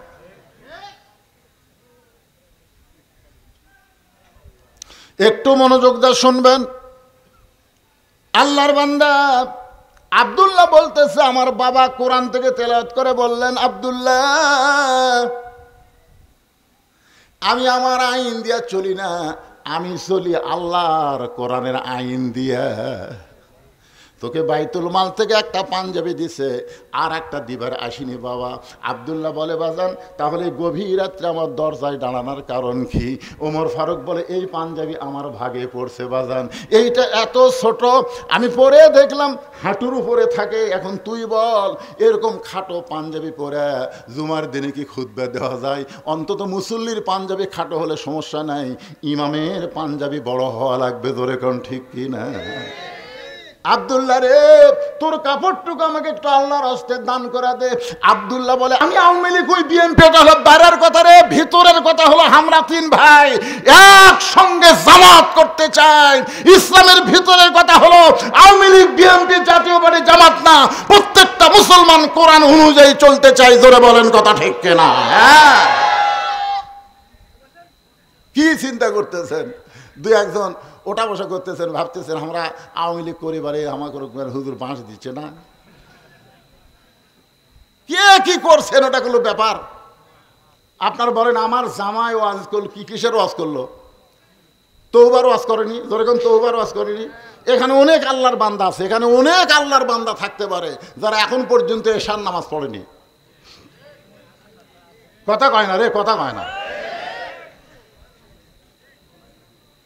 এশার নামাজ না পড়া যারা ওয়াজ শুনতেছে, এরা যদি ফজরের আগে মরে যায় কোন দল? না না না না, আওয়ামী লীগ নামাজ পড়ে। এখনই ওয়াজ করেন কি আওয়ামী লীগ নামাজ পড়ে না? পড়ে। আপনারা বলেন তো ভাইজান, যারা এশার নামাজ পড়েনি ফজরের আগে মরে গেল, এরা কোন দল হয়ে মূল? বেনামাজি কোন দল সেটাই জানেন না। আমি বুখারী শরীফ মুসলিম শরীফ থেকে 3টা হাদিস বলবো, জোরে কোন কয়টা? আপনারা দেখেন তো হাদিসগুলো কি কয়। প্রথম যেটা বলতেছি, এটা বুখারী এবং মুসলিম শরীফ 2 হাদিসের মধ্যে আছে। আপনারা চান যে আমাদের যুবকগুলা মেসি নেইমারের ভক্ত হোক না হাসান হোসেনের ভক্ত হোক? কোনটা চান? হাসান হোসেনের ভক্ত যদি আমরা চাই, আমাদের মাপগুলোর ভালো হওয়ার দরকার আছে না নাই? এই জন্য 4টা লাইন। গভীর রাত্রে খাদিজাতুল কুবরা আল্লাহ রাসূলের হাত ধরে কাঁদতেছে। রাসূল ঘুম থেকে চেতন পায়, বলে খাদিজা কাঁদেন কেন? বলে কান্দার কারণ হলো যে কোনো সময় আমার মৃত্যু হবে, মৃত্যুর আগে আমার কি কোনো খবর নাই? রাসূল বলেন, খাদিজা এই দুনিয়াতে 10 জন পুরুষকে আল্লাহ জান্নাতের সার্টিফিকেট দিয়েছে। আজকে শুনে নাও, আল্লাহ 10 জন নারীকেও জান্নাতের সার্টিফিকেট দিয়েছে। পুরুষের মধ্যে 10 জন হলো আবু বকর, ওমর, ওসমান, আলী, এইভাবে 10 জন। আর নারীদের মধ্যে 1 নম্বর হলো খাদিজাতুল কুবরা। পুরুষের মধ্যে 1 নম্বর জান্নাতের নাম কি? জোরে কোন ভাই, নাম কি? কে রে ছেলে পেলে তোমরা খালি হাসে রে বারে, কি রে? পুরুষের মধ্যে 1 নম্বর জান্নাতের নাম কি? আবু বকর। জোরে বলেন নাম কি? 2 নম্বরের নাম কি? উমর। জোরে কোন 2 নম্বরের নাম কি? আল্লাহ রাসূল বললেন, খাদিজা নারীদের মধ্যে 1 নম্বর জান্নাতে হলো খাদিজাতুল কুবরা। সঙ্গে সঙ্গে মা খাদিজা মুস্কি মুস্কি হাসতেছে। আল্লাহ রাসূল রসিকতা করে বললেন যে আপনি তো জান্নাতের 1 নম্বর, তাহলে জান্নাতের 2 নম্বর কে হলে ভালো হয়? পুরুষের মধ্যে জান্নাতের 2 নম্বর উমর, তাহলে নারীদের মধ্যে জান্নাতের 2 নম্বর কে হলে ভালো হয়? আপনারা বলেন তো, রাসূল জানে কি জানে না? জানে, কিন্তু বইয়ের সাথে রসিকতা করতেছে। আল্লাহ নবী নিজের বইয়ের সাথে রসিকতা করছে রে, ভাবির সাথে করেনি, ভাবির সাথে করেনি। আর আমাদের গুলা বইয়ের সাথে টাইম নেই। ভাবি আপনার মনে হয় বিয়াই হয়নি, তোর ভাবির কাছে এত তারিফ করে ওভার ডিউটি করবার চাচ্ছ? আল্লাহ রাসূল নিজের বিবির সাথে রসিকতা করেছেন। একদিন গভীর রাত্রে আয়েশাকে বললেন, আয়েশা এত ঘুমাল আপনি? আয়েশা বলে, হুজুর কি করবেন? বলে চলো আমরা মরুভূমির দৌড়াদৌড়ি করি। জোরে কোন সুবহানাল্লাহ। আয়েশাকে নিয়ে রাসূল মরুভূমিতে দৌড়াদৌড়ি শুরু করলেন। একসময় আয়েশা ক্লান্ত হয়ে নবীর উরাতে মাথা দিয়া শুয়ে পড়লেন। রাসূল বলে, আয়েশা এইটা তো ঘর না, এইটা হলো মরুভূমি। বলে, এত রাত্রি কে দেখবে হুজুর? আল্লাহ রাসূল, আয়েশা রে আসমানের দিকে তাকায় দেখো কত তারকা দেখা যায়। আয়েশা বলে, কোটি কোটি তারকা দেখে। ইয়া রাসূলুল্লাহ, এত তারকা আল্লাহ কেন সৃষ্টি করছে? আল্লাহ রাসূল বলেন, আয়েশা আমার একজন সাহাবী আছে, এই তারকার চাইতেও আল্লাহ তার আমল নামায় নেকি বেশি দিয়েছে। আয়েশা বলে, হুজুর আমি জানি, আমি জানি সেই সাহাবীকে। আল্লাহ রাসূল বলেন, আয়েশা তুমি কেমনে জানো? বলে, ওই সাহাবী হলো আমার বাবা আবু বকর। রাসূল বললেন, আয়েশা তোমার বাবা আবু বকর নয়, ওই সাহাবী হলো তোমার সতীনের বাপ হযরত ওমর। আয়েশার সতীনের নাম কি? হাফসা। হাফসা। ওমর ফারুকের মেয়ের নাম কি? হাফসা। এটা হলো তোমার সতীনের বাপ। সঙ্গে সঙ্গে আয়েশা বলে, হুজুর আর আপনার সঙ্গে খেলা করব না। বাড়ির দিকে দৌড় মারতেছে। নবী রসিকতা করে ডাকতে বলে, আয়েশা রে শুধু ওমর না, কিয়ামত পর্যন্ত আমার সমস্ত উম্মতেরা যত নেকি করবে তার চাইতে বেশি নেকি আমার একজন সাহাবীর আমল নামায় আছে। আয়েশা খাড়া হয়ে বলে, হুজুর সেই সাহাবীকে বলে আমার আয়েশার বাবা। তার মানে বোঝা গেল রসিকতা। কে দিল ফ্যান? একের কাছে এনে কে দিল?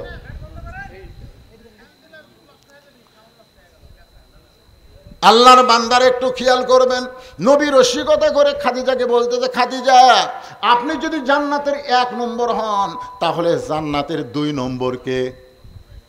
খাদিজা বলতেছে, হুজুর আমার কাছে যখন শুনবার চাচ্ছেন তাহলে জান্নাতের 2 নম্বর হলো ফাতেমা। কি বলছে? এ কথা কর না কেন, কি বলছে? আল্লাহ রাসূল বলে, খাদিজা আপনার পেট থেকে আল্লাহ 4টা মেয়ে দিছে, রোকেয়া, জয়নাব, কুলসুম, ফাতেমা। তো আপনি কুলসুমা, রোকেয়া, জয়নাবের কথা না বলে সরাসরি ফাতেমার কথা বলতেছেন, তার মানে? খাদিজা বলে, হুজুর আপনি তো বাপ, আপনি বুঝবেন না। কোন সন্তান কেমন এইটা বাবা জানে না, এইটা জানে তার মা। জোরে গান ঠিক কিনা? হ্যাঁ, আমার এলাকার এক ছেলে কয়, হুজুর 11 মাস আমার খিদা লাগে না, রোজার মাসে খালি খিদা লাগে হুজুর। হুজুর কোন তো এই ব্যারামের ওষুধ কি? এই ব্যারামের ওষুধ হলো তোর মাও। তোকে আমার মাও কেমনে? বলে তোর মা কি বেঁচে আছে? কয় আছে। যা যা শোন যা। আর মায়ের কাছে গিয়ে বলে, মা 11 মাস আমার খিদা কম, কিন্তু রোজার মাসে খালি খিদা লাগে, কারণ কি? তখন মাও বলতেছে, তোর দাদি তুই যখন পেটে আসলি রোজার মাসে তোর দাদি আমাকে জোর করে রোজা থাকবার দেয়নি। আমার কাছে বৌমা রোজা থাকলে পেটের বাচ্চা শুকে যাবি, খালি তুই কি তাজা ছোঁয়ার জন্যে রোজার মধ্যে আমি খাচ্ছি রে, আমি একলা খাইনি, তুইও খাচ্ছি। এই যে রোজার মাসে তোর খাওয়ার অভ্যাস আছে, এই জন্য তুই পেটের বাইরে আসাও, ওই পেটের মধ্যেও যা, বাইরেও তাই। যে মা পেটে বাচ্চা নিয়ে 5 ওয়াক্ত নামাজ পড়ে তার ছেলে কোনোদিন বেনামাজি হয় না। জোরে কোন কথা ঠিক? এই জন্য একটা খ্রিস্টান নেপোলিয়ন বলেছে, তোমরা যদি ভালো একটা সন্তান চাও, ভালো একটা বাপের দরকার, ভালো একটা মায়ের দরকার। আমি সেই মা করলে একটু 4টা মিনিট ওয়াজ করতেছি, কি রাগ করতেছেন? ওরা আবার মন খারাপ করবি, ওরকে ওয়াজ করা লাগবে না? কিসের কুলসুমার ওয়াজ? হ্যাঁ, কুলসুমার ওয়াজ না, ওলা জারি। এখন আসেন যে কথাটা বলতেছি, আল্লাহর নবী বলেন, খাদিজা আপনি যে ফাতেমাকে 2 নম্বর জান্নাতি বলতেছেন, আমি নবী বলতেছি ফাতেমা জান্নাতি না, ফাতেমা জান্নাতি না। খাদিজা চমকে বলে, হুজুর ফাতেমা যদি জান্নাতে না হয় তাহলে ফাতেমার খবর কি? রাসূল বললেন, ফাতেমা হলো জান্নাতি নারীদের নেত্রী। খাদিজা বলে, রাসূলুল্লাহ আমি হলাম মা, আমি মা হয়ে 1 নম্বর জান্নাতি, আর আমার পেটের মেয়ে ফাতেমা জান্নাতি, নারীদের নেত্রী, তার মানে ফাতেমা আমারও নেত্রী। রাসূল বলে, খাদিজা খালি তুমি না, যারাই মেয়েরা জান্নাতে যাবে সমস্ত নারীদের নেত্রী হবে ফাতেমা, সাইয়্যিদাতুন নিসায়ে আহলিল জান্নাহ। খাদিজা বলে, রাসূলুল্লাহ কোন আমলের কারণে ফাতেমাকে আল্লাহ জান্নাতি নারীদের নেত্রী বানালো, সেই আমলটা কি? আল্লাহ রাসূল বলে, খাদিজা তুমি কি বলতে পারো ফাতেমা জন্ম নেওয়ার সময় তোমার কি খবর? খাদিজা বলে, ইয়া রাসূলুল্লাহ ওই আল্লাহর শপথ করে বলতেছি, কুলসুমা যখন জন্ম নিয়েছে আমার প্রসব বেদনা হয়েছে, রোকেয়া যখন জন্ম নিয়েছে আমার প্রসব বেদনা হয়েছে, জয়নাব যখন জন্ম নিয়েছে আমার প্রসব বেদনা হয়েছে, কিন্তু ফাতেমা যখন জন্ম নিল আমার কোনো প্রসব বেদনা হয়নি। আমি তাকায় দেখি ফাতেমার 2টা হাত তার ইজ্জতকে ঢেকে রাখছে, আমি মা হইয়াও তার ইজ্জত দেখতে পারি নাই। আল্লাহ রাসূল বলে, খাদিজা রে শুধু জন্মের সময় ফাতেমা পর্দা নিয়ে জন্মগ্রহণ করে নাই, ফাতেমা পর্দার মধ্যে বড় হবে, এই ফাতেমা পর্দার মধ্যে এই দুনিয়া থেকে বিদায় নেবে। যেদিন ফাতেমা দুনিয়া থেকে বিদায় নেবে রাতের বেলায় হযরত আলীকে বুকের মধ্যে চাইপা ধরে বললেন, স্বামী গো আল্লাহ পাক আমার দোয়া কবুল করেছে। আলী বলতে যে, ফাতেমা দোয়া কবুল করেছে? কোন দোয়া? বলে, আমি দোয়া করেছি আল্লাহ ফাতেমার মৃত্যুটা পর্দার মধ্যে দিও, আল্লাহ তাআলা পর্দার ভিতরে রাত্রে আমাকে মৃত্যু দিবে।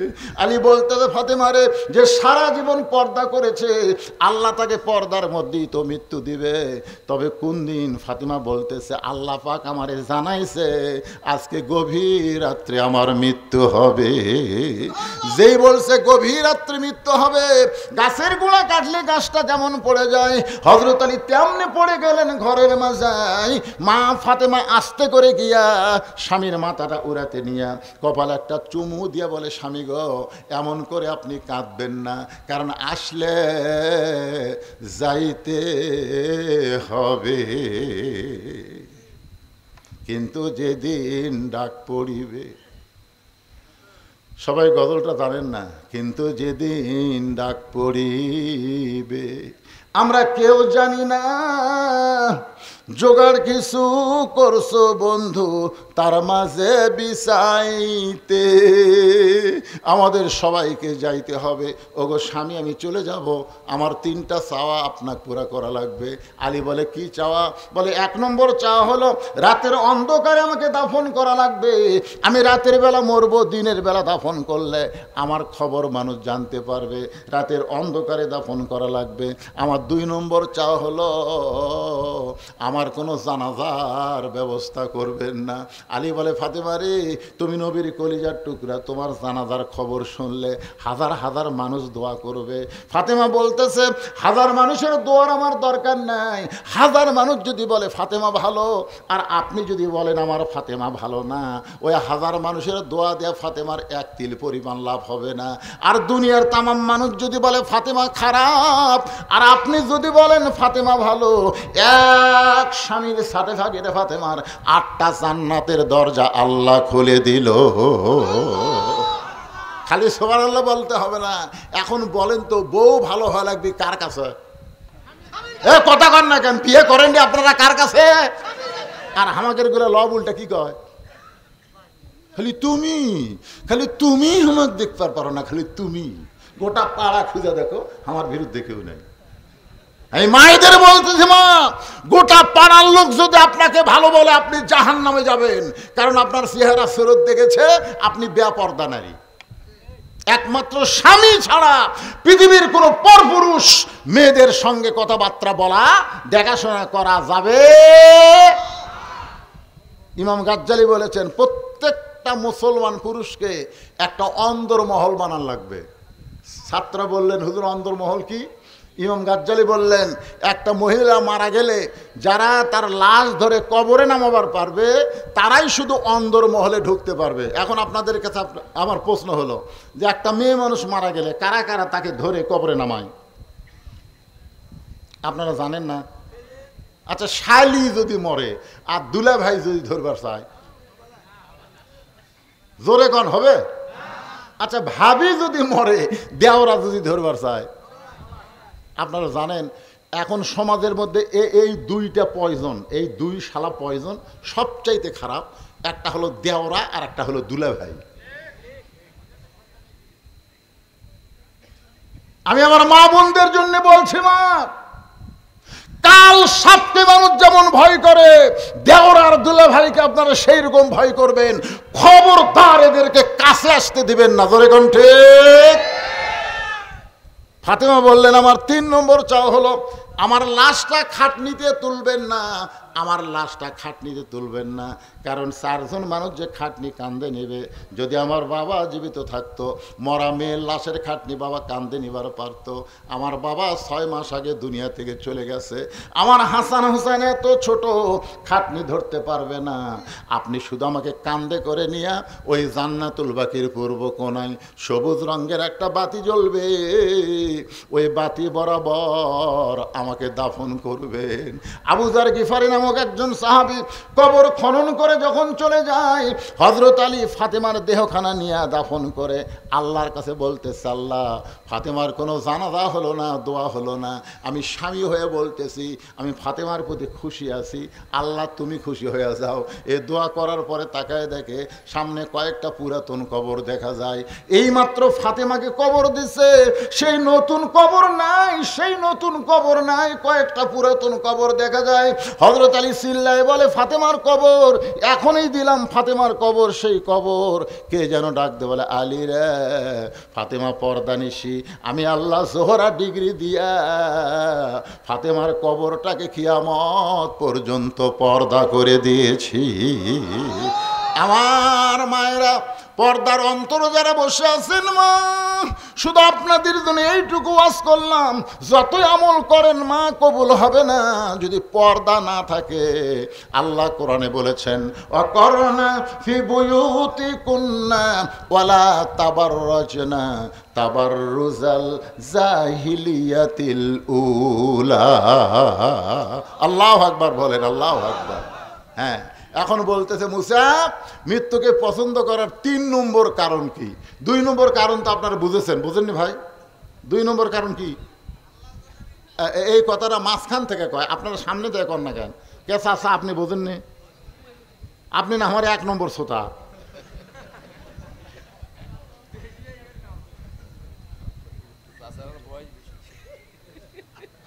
আপনি তো বুঝছেন, বোঝেননি বাজান? মুসা আলাইহিস সালাম মৃত্যুকে 2 নম্বর পছন্দ করার কারণ হলো আমার মৃত্যুটা কার জন্যে? আপনারাও কিন্তু বলছেন আমরা মরবো কার জন্যে?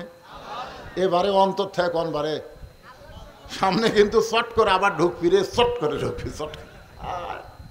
আমি তো দূরে নেই, কাছাকাছি আছি। সেদিন আবার একটা ফোন কল ফাঁস হয়ে গেছে। 1 মাসই এই সরকার নাকি কে, আমরা সবসময় দোয়া ইউজ করতেছি, ধরে কোন কথা ঠিক কিনা? লাগাইলাম তো অনেক নিকুন্দমিনা দলে। এর নাম কি? নাম কি? ক্ষমতাতে এখন বর্তমান যে যিনি, তার নাম কি?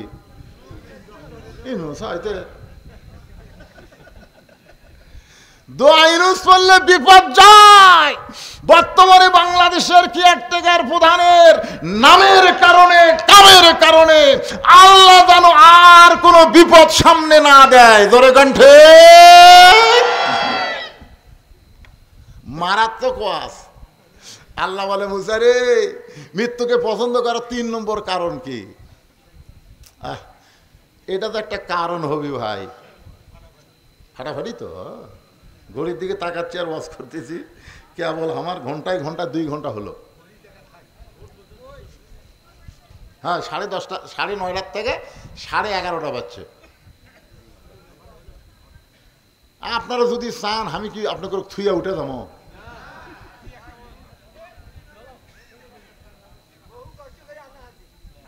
ও বাবা, কে রে পিছনে ওরা খাড়া হয়ে থাকলো কে বাজান? এ ফাটাফাটি 3 নম্বর। বসো বসো বসো, আর চাপান যাবি না, 11:30 আবার চাপান। শোনেন, এই মুসা নবী মৃত্যুকে পছন্দ করার 3 নম্বর কারণ বলার আগে আমি আপনাদের কাছে একটু মসজিদের জন্য হাত বাড়াবো, মাত্র 5টা মিনিট। এখন যদি বলেন হুজুর যাই যাই, যেই বলবেন যাই তখন আপনি নাই। বলেন তো কি নাই? আহা, প্রথম মদিনাতে হিজরত করার পরে রাসূল যে ঘরটা বানালেন সর্বপ্রথম, সেই ঘরের নাম হলো মসজিদে কোবা। এই যে আমার ভাই নামাজ পড়ছে, সেই মসজিদে 2 রাকাত নামাজ পড়লে একটা উমরা হজের সওয়াব পাওয়া যায়। মদিনাতে পাওয়া দিয়েই বললেন এ জায়গাটা কার? তো মদিনা একজন আনসার বললে ইয়া রাসূলুল্লাহ, এটা একটা এতিমের জায়গা। আল্লাহ রাসূল বললেন তাহলে এতিমরে ডাক দাও। এতিম যখন কাছে আসলো, 2 ভাই, ওরা 2 ভাই। আল্লাহ রাসূল বললেন এই জায়গা নাকি তোমাদের? তখন 2 এতিম বলতেছে না, আমাদের দেন, আমাদের না। আবু বকর রাদিয়াল্লাহু বলে ছেলে, মদিনারই একজন লোক বলতেছে তোমাদের জায়গা, আর তোমরা বলতেছো আমাদের না। এই যে কিছুক্ষণ আগে এক ছেলে গান গাইলো না, কি গান গাইলো? পরের জায়গা পরের জমি, সবাই বলেন আল্লাহ। এখন যারা উঠে উঠে চলে যাবে আল্লাহ, এরকম প্যারালাইসিস দিয়ে মৃত্যু দিও আল্লাহ। আল্লাহ মরবি তো মরবি, প্যারালাইসিস দিও, হাগে মুতে বইয়ের বেটার বইয়ের হাতে তার গুড়েন খেয়ে মরে। জোরে কোন কথা ঠিক কিনা? আমি বলছি মুসা নবীর 3 নম্বর কারণ শুনে যাওয়া লাগবে রে, না শুনে লড়াচড়া করতেছে, টাকা আছে না দিলেন টাকা, আপনার টাকা না হলে কি আল্লাহর মসজিদ হবে না? হবে কি হবে না? আমার ওখানে গিয়ে দেখবেন এখন 235 শতক। প্রথম যখন আমি শুরু করেছিলাম টুংটাং মাদ্রাসা ওয়াজ করে টাকা দেয় না, উপর 100 টাকা, ভিতরে খালি 10 টাকা, মুট করে হামাক দেয়, পকেটে দিয়ে বাড়ির যাই, গুনে দিকে 600। এরকম 17 বছর বেকার খাটে পরে আমার গাড়ির সাথে যে সাহাবী থাকতো অ্যাক্সিডেন্ট করে মারা গেল। আমি চিন্তা করলাম আমি তো মরে গেল, আমি যদি মরে যেতাম, মরাও সারা, আমার নামগন্ধ শেষ। তখন চিন্তা করলাম কিছু একটা করা লাগবে। আমি এই 2007 সাল থেকে টাকা জুমে ওয়াজ করে যে টাকা পাই, সে টাকা জমাতে বর্তমান 235 শতক জায়গা আছে। সেখানে মহিলা মাদ্রাসা করছি 3 তলা, মসজিদ করছি, ছেলে মাদ্রাসা করছি বিল্ডিং। আবার এই বছরে করলাম আল্লামা সাইদি হুজুরের নামে বিশাল অডিটোরিয়াম। সাইদি হুজুরের নামে, শহীদ মাওলানা সাইদি হুজুরের নামে আমি একটা অডিটোরিয়াম করলাম। এই টাকা পৃথিবীর কারো কাছ থেকে 1 টাকা ভিক্ষা করিনি, 1 টাকা দান লেইনি, সমস্ত টাকা হলো আমার ওয়াজের টাকা। তা আপনারা কি মনে করেন আমি নিজে না খাইয়ে যখন পাঞ্জাবি দেখতেছেন, এই কালো কাপড় দেখতেছেন, স্যান্ডেল দেখতেছেন, একটাও আমার কিনা লয়, সব মানুষ আমাকে উপহার দেয়, আমি সেগুলো পরে মাস্তানি করি। আর আপনারা যে টাকা দেন, আমার মাদ্রাসার হুজুরদের বেতন দেয়, বাবুরসির বেতন দেয়, ছাত্র আছে অনেকগুলো, তাদের খাওয়ার টাকা পয়সা দেওয়া লাগে। এই মিডিয়ার ছেলেটা মাঝে মধ্যে যায়, এই যে ছেলে এবার কয়েক মন আলু দিছে, মাশাআল্লাহ। ভাইজান বেশি লোক লাগে না ভাই, উঠে যায় না। আপনি টাকা না দিলে মসজিদ হবি না। এটা এমনও লোক আছে একজনে একটা মসজিদ বানায় দিবার পারে। জোরে কোন কথা ঠিক ঠিক কর, উঠে যান কে?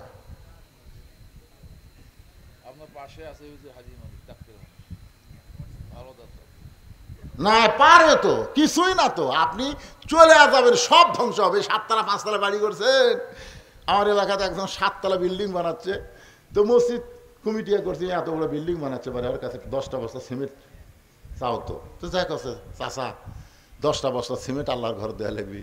তখন 2 কান ধরে বলতে দে, ভাই আল্লাহর শপথ আমার হাতত কিছুই নেই। কত বড় কথা, ওই 7 তলা বাড়ি করতেছে, ওই বাড়ি করতে ওর অভাব হচ্ছে না, কিন্তু আল্লাহর ঘর মসজিদে কিছুই নাই ভাই। ওর 2 কান্দের দিয়ে ফেরেশতা বলতেছে, আল্লাহ এই শয়তানের কান্দ থাকবো না, এর কান্দর থেকে আমরা লেখবো কি? কি লেখবো আল্লাহ, আর তো লেখার কিছু নাই।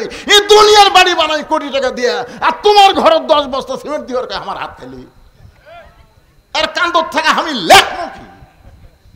খামা খার কান্দর থাকবার পারবো না। আপনারা কি মনে করতেছেন এ আল্লাহর ঘর মসজিদের কি খবর ভাই? কি কদ্দুর কি না যায়?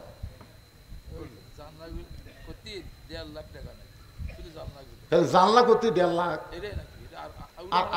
আর সব পারবেন? জানলা লাগবে, আল্লাহর ঘরের জানলা। আচ্ছা এখানে এই গ্রামের নাম হচ্ছে চক্করিমের। কারা কারা আছেন হাত তোলেন তো দেখি। চক্করিমের এবারে হাত তোলেন রে, হাত তুলি দেওয়া লাগবে তা বলতেছে না। হ্যাঁ চক্করিমের হাত নামান।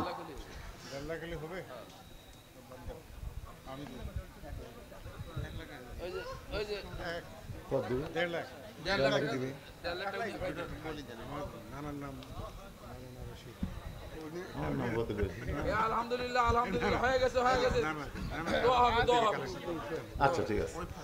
লিল্লাহি তাকবীর। ভিক্ষা লাগবে না, একাই 1.5 লাখ। জোরে বলেন মারহাবা। কসে আমাকে 1.5 লাখের উপর লাগবে না।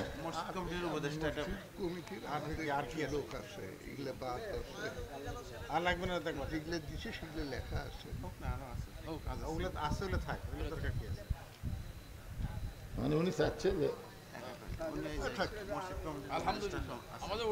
হয়ে যাবে। কি আপনারা বগুড়ার মাঠ ডালি চিনেন? এই বগুড়ার মাঠডালি চেনেন?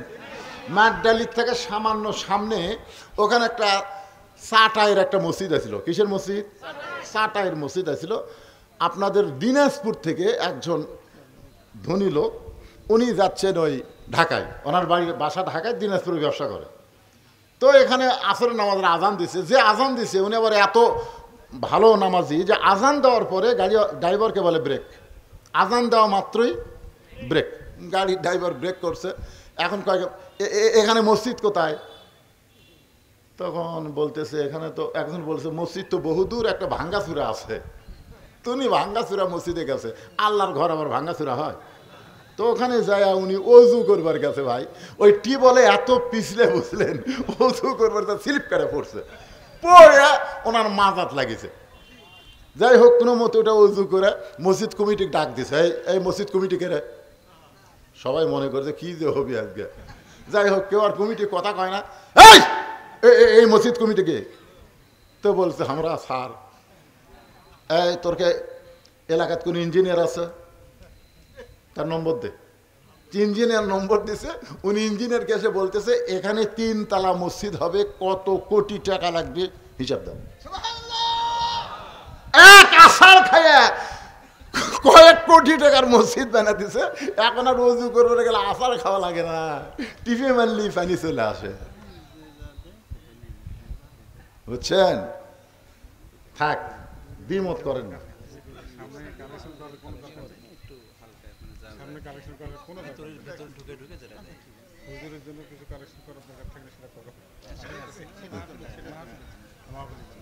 আচ্ছা ঠিক আছে, আপনারা অনেককেই দিবার চান। উনি বলতেছেন যে মাহফিলের জন্য যদি কেউ কিছু দেয় তাহলে আপনাদের মধ্যে থেকে দিতে পারেন, মসজিদের জন্য আর কিছু চাওয়া লাগবে না। মুসা আলাইহিস সালাম মৃত্যুকে পছন্দ করার 3 নম্বর কারণ আমি বলতেছি। তার আগে ভাই আপনাদের মধ্যে কেউ কি এমন আল্লাহর বান্দা আছে যে হুজুর আমি 1000 টাকা মাহফিলের জন্য দিলাম, হুজুর আমি দিলাম 500 টাকা, আমি দিলাম 100 টাকা 200 টাকা, এরকম কেউ আছেন? আছেন কেউ? কোন ভাগনা? কেবারে ভাগনা? শাকিল মিয়া দিছে মাশাআল্লাহ 500 টাকা মাহফিলের জন্য। উনি তো দিলই মসজিদের জন্য। নানাক দিলেন 500 টাকা, আল্লাহ কবুল করো। ওনার নানার নাম রশিদ, আমও বলতো রশিদ, এজন্য কয় নানা আমার লাতি। আলহামদুলিল্লাহ, আল্লাহ কবুল করেন। তোরে কান আমিন, আরো ধরে বল আল্লাহুম্মা আমিন। আর কেউ আছেন ভাই? যান, যারা দিবেন দেন, তাড়াতাড়ি দেন, ওয়াজ শুরু করা লাগবে আবার। দেন যে যা পারেন, আল্লাহর হস্তে দান করেন। ভেতরে গামছা দিয়ে আদায় করছে।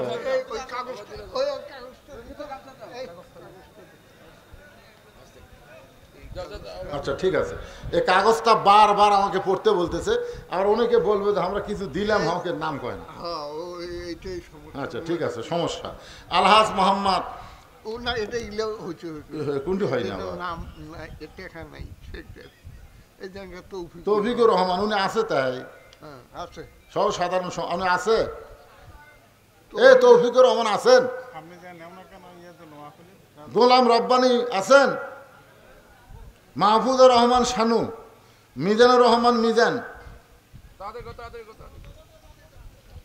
সাইফুল ইসলাম, বিশু মন্ডল, এরা খামাখা নাম বলে কি হবে? হ্যাঁ ইনশাআল্লাহ আমাদের কাছে সেরা আল্লাহ পাক দিয়েছে। প্রাণ প্রাণ দোয়া করেন না হুজুরের জন্য, না দোয়ার আগে কিছু না বলে জন্য হইছে। দোয়ার আগে তুলি না, এই যে তুলতেছে, দেন দেন দেন দেন, এই দেন, এই যে ইয়ে দেন, নামছে জায়নামাজ, নামছে মসজিদের জায়নামাজ। যিনি যা পারেন আল্লাহর রাস্তায় দেন, বাবা দেন, সবাই আল্লাহর রাস্তায় দেন। জিকির করেন লা ইলাহা ইল্লাল্লাহ, লা ইলাহা ইল্লাল্লাহ, লা ইলাহা ইল্লাল্লাহ, লা ইলাহা। মুসা আলাইহিস সালাম বলেন আল্লাহ আমি 3 নম্বর কারণ আদায় হোক, আমার ওয়াজও হোক নাকি কোন ভাইজান। এই যে ওঠা বসা করতেছেন অত্যন্ত গুরুত্বপূর্ণ ওয়াজ। এই 3 নম্বর কারণ বলার আগে আমি একটা গান গাইব। দেখেন তো গান গাইলে আপনারা কিছু বুঝতে পারেন কিনা। চলতে পথে 2 দিন থামিলাম, যাবার কালে একজন আরো দেখা না পাইলাম, ও আমার সাদের মালা যায় রে ছিঁড়ে, রইব না আর বেশি দিন তোদের মাজারে। ডাক দিয়াছেন দয়াল না কয়ে আল্লাহ কন, ডাক দিয়াছেন আল্লাহ আমারে, রইব না আর বেশি দিন তোদের মাজারে। চলতে পথে 2 দিন থামিলাম, জোরে কন কয়দিন? চলতে পথে 2 দিন থামিলাম, যাবার কালে আপন জনার দেখা না পাইলাম। মুসা বলতে চাল্লাম বাল তুসিরুন আল হায়াতাদ দুনিয়া ওয়াল আখিরাতু খায়রু ওয়া আবকা। দুনিয়া হলো ক্ষণস্থায়ী, জোরে বল দুনিয়া হলো কি, আর আখিরাত হলো। আচ্ছা, আপনাদের কাছে ক্ষণস্থায়ী ভালো না চিরস্থায়ী ভালো? দেখেন শয়তান মন কি করছে, কয়টা টাকা তুলবার যায় আপনারা এদিক সেদিক করতেছেন। আরে টাকা না দেন, টাকা না দেন, কিন্তু কথাগুলো কি গুরুত্ব আছে না নাই? একটু গুরুত্ব দিয়ে শোনেন রে ভাই, না শুনলে কি বুঝবেন? মারাত্মক কথা বলতেছি তো আমি, কি লিয়া যাবেন? হ্যাঁ, ওই যে আমরা ছোটবেলার গান শুনছি, কিন্তু যেদিন ডাক পড়িবে, কিন্তু যেদিন ডাক পড়িবে কবর মাঝে যাইতে, জোগাড় কিছু করছো বন্ধু তার মাঝে বিছাইতে। মুসা বলতে আল্লাহ মৃত্যুকে পছন্দ করা 3 নম্বর কারণ হলো ক্ষণস্থায়ী জীবনের পরিসমাপ্তি হবে, মৃত্যুর পরে চিরজীবন পাওয়া যাবে। আপনারা বলেন তো, আপনাদের কাছে ক্ষণস্থায়ী ভালো না চিরস্থায়ী ভালো? তাহলে আপনারা দুনিয়ার ক্ষণস্থায়ী জীবন চান না আখিরাতের চিরস্থায়ী জীবন চান? কারা কারা চান? আল্লাহকে 2 হাত দেখান। আল্লাহ বলেছেন হাত নামান, বাল তুসিরুন আল হায়াতাদ দুনিয়া ওয়াল আখিরাতু খায়রু ওয়া আবকা। ভাই, আখিরাতের জীবনে ভালো কিছু পাবার গেলে এই কামটা দুনিয়াতেই করা লাগবে, আর দুনিয়াও মাজরাতুল আখিরা। এখানে যে যেমন আবাদ করবেন আখিরাতে তেমনই ফসল পাবেন। আমরা আগামীতে আর কোনো মানুষের তৈরি আইন দিয়া বাংলাদেশের আবাদ করতে চাই না, আমরা আল্লাহর কোরআনের আবাদ চাই। আল্লাহ যেন আমাদের জন্য কবুল করে, জোরে কোন আমিন। হ্যাঁ, লম্বা সময় আলোচনা না, যতটুকু শুনলাম। আল্লাহ ফজরের নামাজ আমাদেরকে জামাতের সঙ্গে আদায় করা তৌফিক দান করুক। সকলে বলে আল্লাহুম্মা আমিন। আস্তাগফিরুল্লাহাল্লাযী লা ইলাহা ইল্লা হুয়াল হাইয়ুল কাইয়্যুম ওয়া আতুবু ইলাইহি। আপনাদের কারো কোনো বক্তব্য আছে? আপনার কিছু আছে বলা? আল্লাহুম্মা আমিন। আচ্ছা, আল্লাহুম্মা আমিন। আয় আল্লাহ, হাজার হাজার নরনারী পুরুষ বাবাজিরা, পর্দার অন্তরালের মা বোনেরা ঘন্টার পর ঘন্টা আলোচনা শুনে আল্লাহ গো রহমতের দরজায় ফকির হয়ে দোকানা হাত তুলেছে। আল্লাহ মেহেরবানি করে আজকের এই মাহফিল আমাদের সকলের হেদায়েতের জন্যে, নাজাতের জন্যে, জান্নাতের জন্যে কবুল করো। এই মাহফিলের শুরু থেকে শেষ পর্যন্ত যত আলোচনা হয়েছে আল্লাহ, এর মধ্যে যদি ত্রুটি হয়, ভুল হয়, মাফ করে দিও। এর যা হাদিয়া মঞ্জুর করো সোনার মদিনায় নবী পাকের রওজা মোবারকে আল্লাহ তুমি কবুল করো। তামাম আম্বিয়ায়ে কেরাম, আসহাবে কেরাম, তাবিনী কেরাম, তাবা তাবিনী কেরাম, তামাম পৃথিবীর মাটির নিচে যত মুমিন মুমিনা শুয়ে আছে আল্লাহ, সকলে আর পরে হাদিয়া কবুল করো। আল্লাহ গো, আমরা যারা হাত তুলেছি আমাদের জনম দুখনি মা যাদের কবরে চলে গেছে, ছোট্ট একটা শব্দ হলো মা। এ নামের মধ্যে যে কি মধু, যাদের মা নাই তারাই বুঝতেছে। আল্লাহ, গত বছরের 25শে ডিসেম্বর আমার মা দুনিয়া থেকে চলে গেছে। 18 সালের 3রা জুলাই আমার বাবা দুনিয়া থেকে বিদায় নিয়েছে। আল্লাহ, আমাদের মধ্যে অনেকের মা বাবা কেউ নাই। আমরা বড় এতিম হয়ে তোমার দরবারে হাত তুলেছি আল্লাহ। আল্লাহ গো, বাপ মার কবরকে জান্নাতের টুকরা বানায়া দাও। আমাদের দাদা দাদি, নানা নানি, আত্মীয় স্বজন, শ্বশুর শাশুড়ি যাদের কবরে গেছে আল্লাহ, কবরবাসীদের তুমি মাফ করে দাও। আল্লাহ করিমপুর, আয় আল্লাহ, তোমার মসজিদকে লক্ষ্য করে আজকের এই জান্নাতের বাগান লাগাইছে আল্লাহ। অনেকে অনেক দান করেছে, তার মধ্যে আমার একজন লাতি, তার নানার নাম আমার নানার সাথে, আমার নামের সাথে মিল। আল্লাহ একাই লক্ষ টাকার বেশি দান করে দিয়েছে জানলার জন্যে। আল্লাহ গো, কি দোয়া করব মাবুদ, আমি বড় গুনাহগার। তার প্রতি রহম করো, তার আপন জনের প্রতি যারা কবরে গেছে, বাপ মা মারা গেছে তো আল্লাহ, বাপ মার কবরকে জান্নাতের টুকরা বানাও। আল্লাহ গো, সন্তান সন্ততিকে কবুল করো আল্লাহ। আমার যেই বাবাজি দাওয়াত করে আজকে আমাকে এখানে নিয়ে আইছে, গ্রামে কোনোদিন আসি না, এলাকা দিয়ে কত গেছি আল্লাহ। আল্লাহ, কোরআনের মাহফিলকে কবুল করো। যেই যুবকেরা কষ্ট করে মেহনত করে এত সুন্দর আয়োজন করেছে আল্লাহ। গতকাল লালমনিরহাটে ওয়াজে ওঠার আধ ঘন্টা পর বৃষ্টি হলো, কিন্তু আজকে আখেরি মোনাজাত পর্যন্ত তুমি ভালো রেখেছো আল্লাহ। মেহেরবানি করে আজকের মাহফিল আমাদের সকল আর জান্নাতের জন্যে কবুল করে নাও। কত মানুষের জানাজার নামাজ পড়েছি, এই দুইটা হাতের দিকে তাকায় দেখেন, এই দুইটা হাত দিয়ে আমরা কত কবরে মাটি দিয়েছি। একদিন আমরা সবাই মরে যাব।